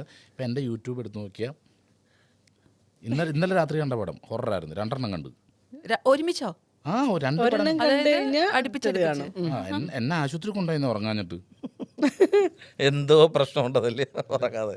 ഇതിപ്പോ എടുത്തു വെച്ചേക്കനാട്ടെ ഇന്ന് നോക്കട്ടെ ആ മൂവി. ഇന്ന് ചിലപ്പോ കണ്ടതൊക്കെ ആയിരിക്കും, അത് പിന്നെ ഇരുന്ന് കാണാം. ഇതാണ് ചേട്ടൻ കാണുന്ന മൂവികൾ കേട്ടോ. ഇതാണ് പാലൈവാനം ന്യൂ റിലീസ് തമിഴ്. ഇത് ഹിന്ദി ഇംഗ്ലീഷ് അങ്ങോട്ടത്, ഇംഗ്ലീഷ് അങ്ങോട്ടത് കേട്ടോ. ഇതെല്ലാം ഹൊററാണ് കണ്ടിട്ടിരിക്കുന്നത് കേട്ടോ. ഇതെല്ലാം ചേട്ടാ ഇതൊക്കെ എനിക്കൊന്ന് പണ്ട് വയലന്റ് ആയതുകൊണ്ട് ഇപ്പൊ ഫ്രസ്ട്രേഷൻസിൽ ഇപ്പൊ ഇത് കണ്ടോണ്ടിരിക്കുകയാണോ? ഈ സായിബന്മാരൊക്കെ തമിഴും ഹിന്ദിയൊക്കെ പറയണമെന്ന് ആലോചിച്ചു നോക്കിയാൽ ഹിന്ദി പറഞ്ഞ മാത്രം മലയാളത്തിൽ പാട്ട് പറഞ്ഞു. ജുറാസിക് പാർക്ക് മലയാളത്തിൽ ചെയ്യുന്നില്ല കേട്ടോ ഇവിടെ.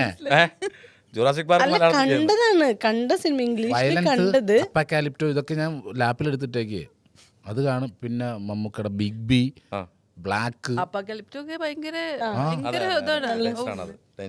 എന്റെ ഒരു ആറ്റിറ്റ്യൂഡ്, ഞാൻ തമാശ പറയുന്നല്ലെങ്കിലും ഞാൻ കാണുന്നത് മുഴുവൻ ഇങ്ങനെയുള്ളതാ. പക്ഷെ ജീവിതത്തിലേക്ക് വരുമ്പം ആള് ജീവിതത്തിലേക്ക് വരുമ്പോ ആള് കൂറിയൊക്കെ തൊട്ട് അത്രേ ഉള്ളൂ. എപ്പോഴും ഒരു ത്രില്ലുണ്ടാവണം എന്ത് കണ്ടാലും. അതായത് അത് ഞാൻ കണ്ടത് ക്രിക്കറ്റിലായാലും നല്ല ത്രില്ലോട് കൂടിയാണ്, നല്ല രീതിയിലാണ് കളി. കഴിഞ്ഞ ദിവസം നമ്മൾ തോക്കാറായി നിൽക്കുകയായിരുന്നു. എൻ്റെ 24 റണ്ണ് വേണമായിരുന്നു. ഞാൻ പതിവ് പോലെ ഞാൻ 8ാമത് ഞാനാണ് ഇറങ്ങണം.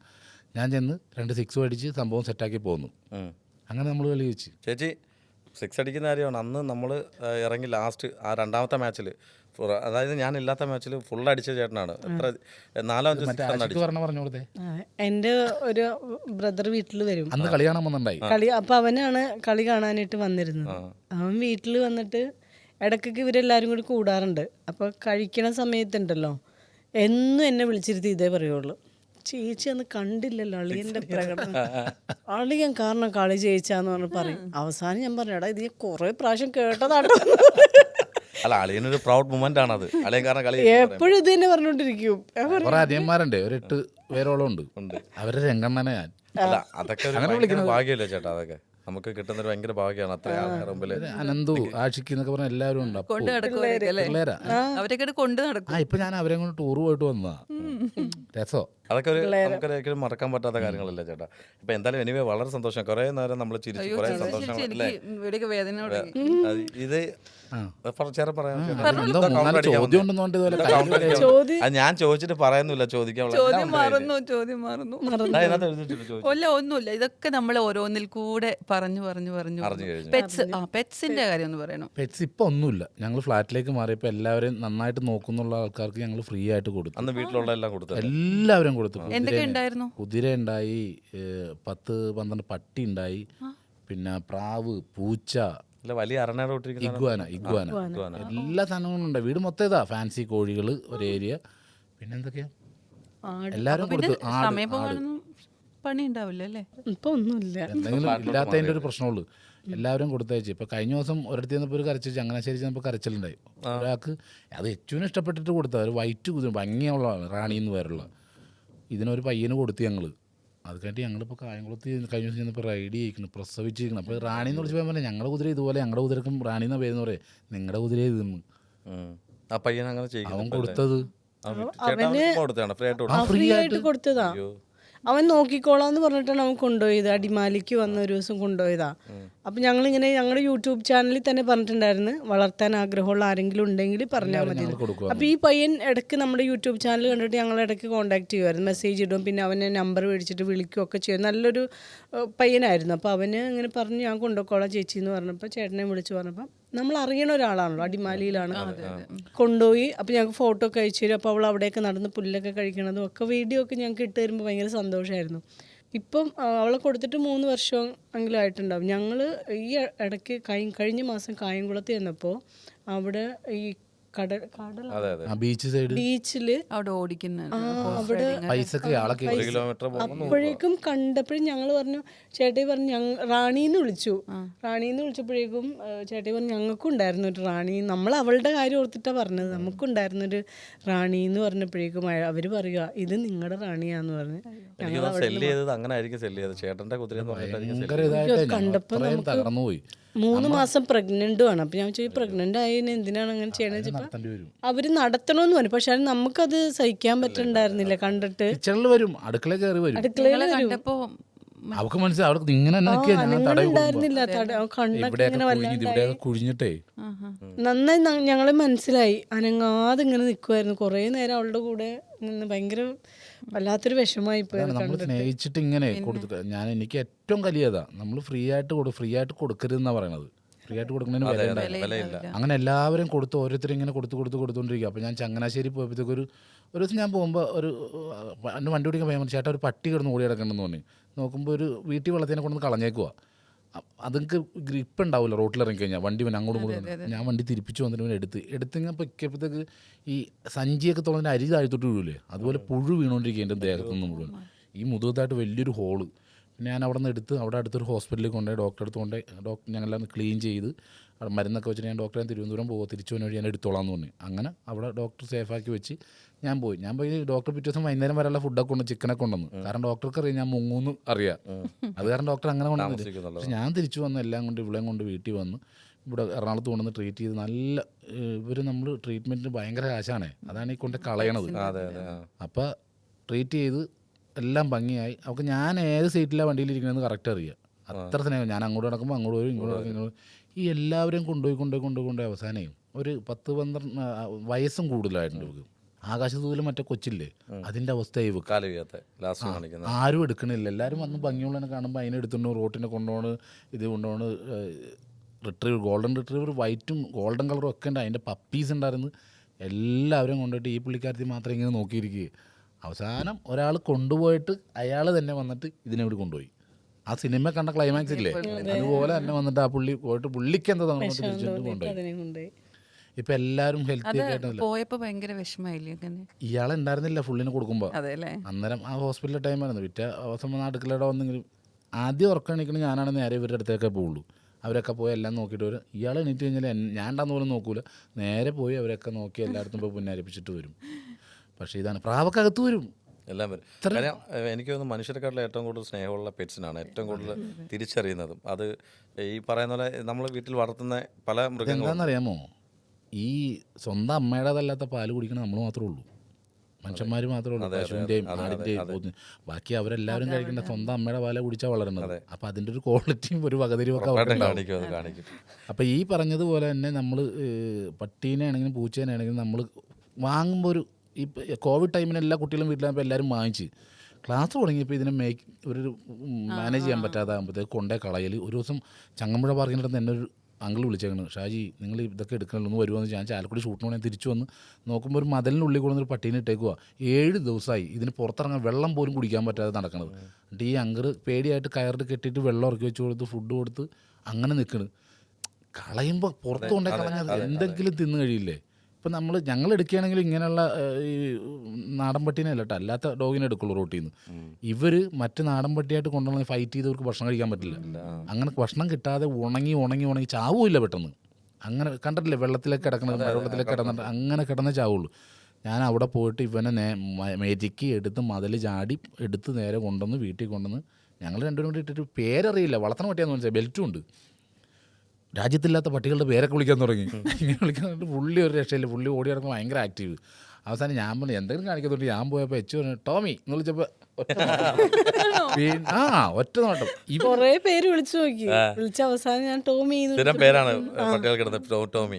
ഞാൻ പറയല്ലേ ഓടി എൻ്റെ അടുത്ത് വന്ന് എന്നെ ഇങ്ങനെ കെട്ടിപ്പിടിച്ച് അവന്റെ പേര് വിളിച്ചപ്പോഴത്തേക്കും ഭയങ്കര സംസാരിക്കുമെന്ന് പറഞ്ഞാൽ നിങ്ങൾ വിശ്വസിക്കുമോ? ഇപ്പം ഞാനിത് പറയുമ്പോൾ എൻ്റെ താഴെ കമൻറ്റ് ചെയ്യൂട്ടോ, ഇയാൾ ഇരുന്നിട്ട് ഈർവാണ് അടിക്കുമെന്ന്.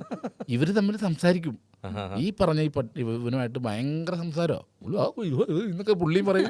നമ്മളെന്തെങ്കിലും ചോദിക്കുമ്പോൾ അവന്റെ ഇഷ്ടത്തിന് എന്തെങ്കിലും അവന്റെ ആ സൗണ്ട് വരെ, പക്ഷെ എന്നോട് ശരിക്കും മറുപടി പറയണ പോലെ എനിക്ക് തോന്നും. അങ്ങനെ സംസാരിക്കണ പോലെ ഞാൻ എന്തെങ്കിലുമൊക്കെ ചോദിക്കും, നിനക്ക് വിശപ്പ് മാറിയോടാന്നൊക്കെ ചോദിക്കുമ്പോൾ അവൻ വേർതെ ഇങ്ങനെ അവന്റെ സംസാരം അവന്റെ മൂമെന്റില്ലേ നമ്മൾ തലാട്ടണത് അതുപോലെ തന്നെ കാണിക്കും ഇങ്ങനെ. എന്നിട്ട് കൊല്ലത്തുള്ളൊരു ചേച്ചി അവർക്ക് വേണമെന്ന്, കൊല്ലത്തല്ലേ, അവരുടെ ഹസ്ബൻഡ് വിദേശത്താണ്, അമ്മയും ചേച്ചിയും മാത്രമേ ഉള്ളൂ. പിന്നെ അവർ വന്ന് അവർ കൊണ്ടുപോയി. അപ്പോൾ ഒരു കൂട്ടക്കരച്ചിൽ, ഇവിടുന്ന് കയർ കൊടുക്കാൻ ലീഷ് കൈമാറാൻ പറ്റും. ആലോചിച്ച് നോക്കും, അങ്ങനെ കിടന്നിരുന്ന ഒരു നല്ല ആക്റ്റീവാണ്. പക്ഷെ ചേട്ടന് ഇതിന്റെ കൂടെ ഒക്കെ എത്രയും സ്നേഹവും അല്ലെങ്കിൽ എവിടെ ഇങ്ങനെയൊക്കെ കാണുമ്പോൾ സ്നേഹം കാണിക്കുമ്പോഴാണ്. അല്ല ഞാൻ ഇങ്ങനെ വാരിക്കൊണ്ടു വന്നിട്ടുണ്ട് കുഞ്ഞുങ്ങളെ റോട്ടിൽ നിന്ന്, എന്ത് കിട്ടിയാലും ഞാൻ എടുത്തിട്ട് വരും വീട്ടിൽ. അത് വേറെ കാര്യമുണ്ട്. അതുകൊണ്ട് തന്നെയാണ് ദൈവം ഇങ്ങനെ ചേട്ടൻ ഇങ്ങനെ ഈ ഒരു നിലനിന്ന് പോകാനുള്ള ഒരു കഴിവ് തന്നിരിക്കുന്നത്. തീർച്ചയായിട്ടും പ്ലസന്റ് ആയിട്ട് പോകാനുള്ളത് ചേച്ചിക്ക് വേറെ സന്തോഷം തരുന്നത് അതുകൊണ്ട് തന്നെയാണ്. കാര്യം എല്ലാവരും വലിച്ചെറിയുന്ന സാധനങ്ങൾ തിരിച്ച് നമ്മൾ വീട്ടിൽ കൊണ്ട് റിക്കവർ ചെയ്ത് കൊണ്ടുപോകുന്നത് വലിയ കാര്യം തന്നെ, ഗ്രേറ്റ് തിങ്സ് തന്നെയാണ്. അപ്പോൾ തീർച്ചയായിട്ടും ഞങ്ങൾ ഇനിയും ഞങ്ങൾ കുറച്ച് പറമ്പ് മേടിച്ചിട്ട് അങ്ങനെ ഒരു സംഭവം ചെയ്യണമെന്ന് തന്നെയാണ് ആഗ്രഹം. നോക്കാനും കൂടി ഉണ്ട്, അല്ലെങ്കിൽ ഒരു വട്ടം മുഖം കറുപ്പിച്ച് കഴിഞ്ഞാൽ കൊണ്ടുവരാൻ വലിയൊരു ഡ്രീം പ്രൊജക്ട് ഉണ്ട്. അപ്പോൾ ഇച്ചിരി സ്ഥലം മേടിച്ചിട്ട് ഞങ്ങൾ രണ്ടുപേരും പ്ലാൻ ചെയ്തേക്കുന്ന ഒരു വലിയൊരു പ്രോജക്റ്റ് ഉണ്ട്. തീർച്ചയായിട്ടും അത് നടക്കട്ടെ. ഉറപ്പായിട്ടും നമുക്ക് ഇത്രയും നേരം നമ്മുടെ മൂവികളുടെ മീഡിയയിൽ വന്നു, നമ്മുടെ സ്റ്റുഡിയോയിൽ വന്നു, ഒരു ഇന്റർവ്യൂ ആണെന്ന് തോന്നിയത് തീർച്ചയായിട്ടും ശരിക്കും ഒരു വീട്ടിലൊക്കെ സംസാരിച്ചിരിക്കുന്ന പോലെ വേണ്ടത്. അല്ലാണ്ട് ചോദ്യം ചോദിച്ചിട്ട് അവസാനം ഇവിടുന്ന് ചീത്തയും പറഞ്ഞ ഇത് പിന്നെ എനിക്ക് പോകില്ല, മറ്റേ ഞാൻ പറഞ്ഞ പോലെ ഊർന്നിറങ്ങിയിട്ട് പോകാറുണ്ട്. അല്ല എന്തായാലും ഞങ്ങൾക്കും ഭയങ്കര സന്തോഷം. ഞങ്ങളൊരു സങ്കടമൊക്കെ ആയിട്ട് നിൽക്കുന്ന ഒരു സമയമായിരുന്നു. ഇവിടെ വന്ന് ഇത്ര നേരം റിലാക്സ് ആകാൻ പറ്റിയിട്ട് ഒത്തിരി സന്തോഷമുണ്ട്. അപ്പോൾ എന്തായാലും രമ്യയും അനീഷും ഇനിയും വിളിക്കുക, നമുക്ക് ഇനിയും ഇൻ്റർവ്യൂകൾ ചെയ്യുക. പറ്റിയാലും ഞങ്ങളുടെ ചാനലിൽ നിങ്ങളെ ഇൻ്റർവ്യൂ ചെയ്യുക. അല്ല ചേട്ടാ, ഒരു താങ്ക്സ് പറയാനുള്ളത്, ഞാൻ ഇന്നലെ വിളിച്ചത് ചേട്ടാ ഇങ്ങനെ സംഭവം ഉണ്ട് ഒരു ഇൻ്റർവ്യൂ തരാൻ. അപ്പോൾ നീ ഒരു കാര്യം ചെയ്യും, അനിയനെ കൊണ്ട് ഹോസ്പിറ്റലിൽ പോകണം. എടാ എനിക്ക് ഇന്നലെ പറ്റില്ല, വെള്ളിയാഴ്ച പറ്റില്ല, ശനിയാഴ്ച സമയം പറയാൻ പറഞ്ഞു. അപ്പം പറഞ്ഞ് എപ്പോൾ വിളിക്കണമെന്ന് വെച്ചാൽ നീ 10 മണിക്ക് വിളിച്ചു. എൻ്റെ സമയം കൃത്യസമയമായിട്ട് ഞാൻ 12 മണിക്ക് ചേട്ടനെ വിളിച്ചു. അപ്പോഴും ഹോസ്പിറ്റലായിരുന്നു. വൈകിട്ട് വിളിച്ചപ്പോൾ പറഞ്ഞു ഇന്ന് നമുക്ക് സമയം എടുക്കാമെന്ന്. പക്ഷെ അത് എല്ലാ ആർട്ടിസ്റ്റും പറയുന്നൊരു കാര്യമില്ല ചേട്ടാ, എല്ലാവരും ഒഴിവാക്കും. തീർച്ചയായിട്ടും വളരെ സന്തോഷമുണ്ട് അതിനകത്ത്. ഒഴിവാക്കണം എന്താണ്, നമ്മൾ ഈ പറഞ്ഞ പോലെ തന്നെ ഞാൻ എങ്ങനെയാണ് വന്നതെന്ന് ഞാൻ ആദ്യം മനസ്സിലാക്കണം. അതെ, ഞാൻ ഇങ്ങനെ ഒരു ലോകത്തൂടി ഇങ്ങനെ പോകുമ്പോൾ എൻ്റെ ചിന്ത മുഴുവൻ എൻ്റെ പുറകിൽ എൻ്റെ ഭാര്യ, എൻ്റെ വീട്ടുകാർ, അല്ലെങ്കിൽ എൻ്റെ കൂട്ടുകാർ, ഇവരുടെയൊക്കെ എന്നെക്കാളും കൂടുതൽ ഇവർ കണ്ണീരും പ്രാർത്ഥനയായിട്ടാണ് ഞാനൊരു ലെവലെത്തിയേക്കുന്നത്. അപ്പോൾ ഞാൻ എങ്ങോട്ട് പോകുമ്പോഴും ഒന്ന് തിരിഞ്ഞ് പുറകോട്ട് നോക്കുക, ഇവരുടെ മുഖം ഓർക്കുക, ഇവരുടെ സങ്കടങ്ങൾ കാണുക. നമ്മളെപ്പോഴും ഈ സെലിബ്രിറ്റി എന്ന് പറഞ്ഞിട്ട് അത് നമ്മുടെ മനസ്സിലുണ്ടാകാൻ പാടില്ല, അത് മറ്റുള്ളവരുടെ മനസ്സിലുണ്ടാകാൻ പാടില്ല, മറ്റുള്ളവരുടെ മനസ്സിലുണ്ടാകാൻ പാടുള്ളൂ. നമ്മളെപ്പോഴും സാധാരണക്കാരനായിട്ട് നിൽക്കുക. അപ്പം നമുക്ക് അടുത്ത വീട്ടിലെ ആൾക്കാരായിട്ടൊരു ബന്ധം ഉണ്ടാകും. അവർക്കൊരു സങ്കടം വന്നാൽ നമ്മളറിയും. ഞാൻ എൻ്റെ വീടിൻ്റെ അതിലൂടെ പോകുമ്പോൾ എല്ലാ വല്യന്മാരോടും സംസാരിക്കും.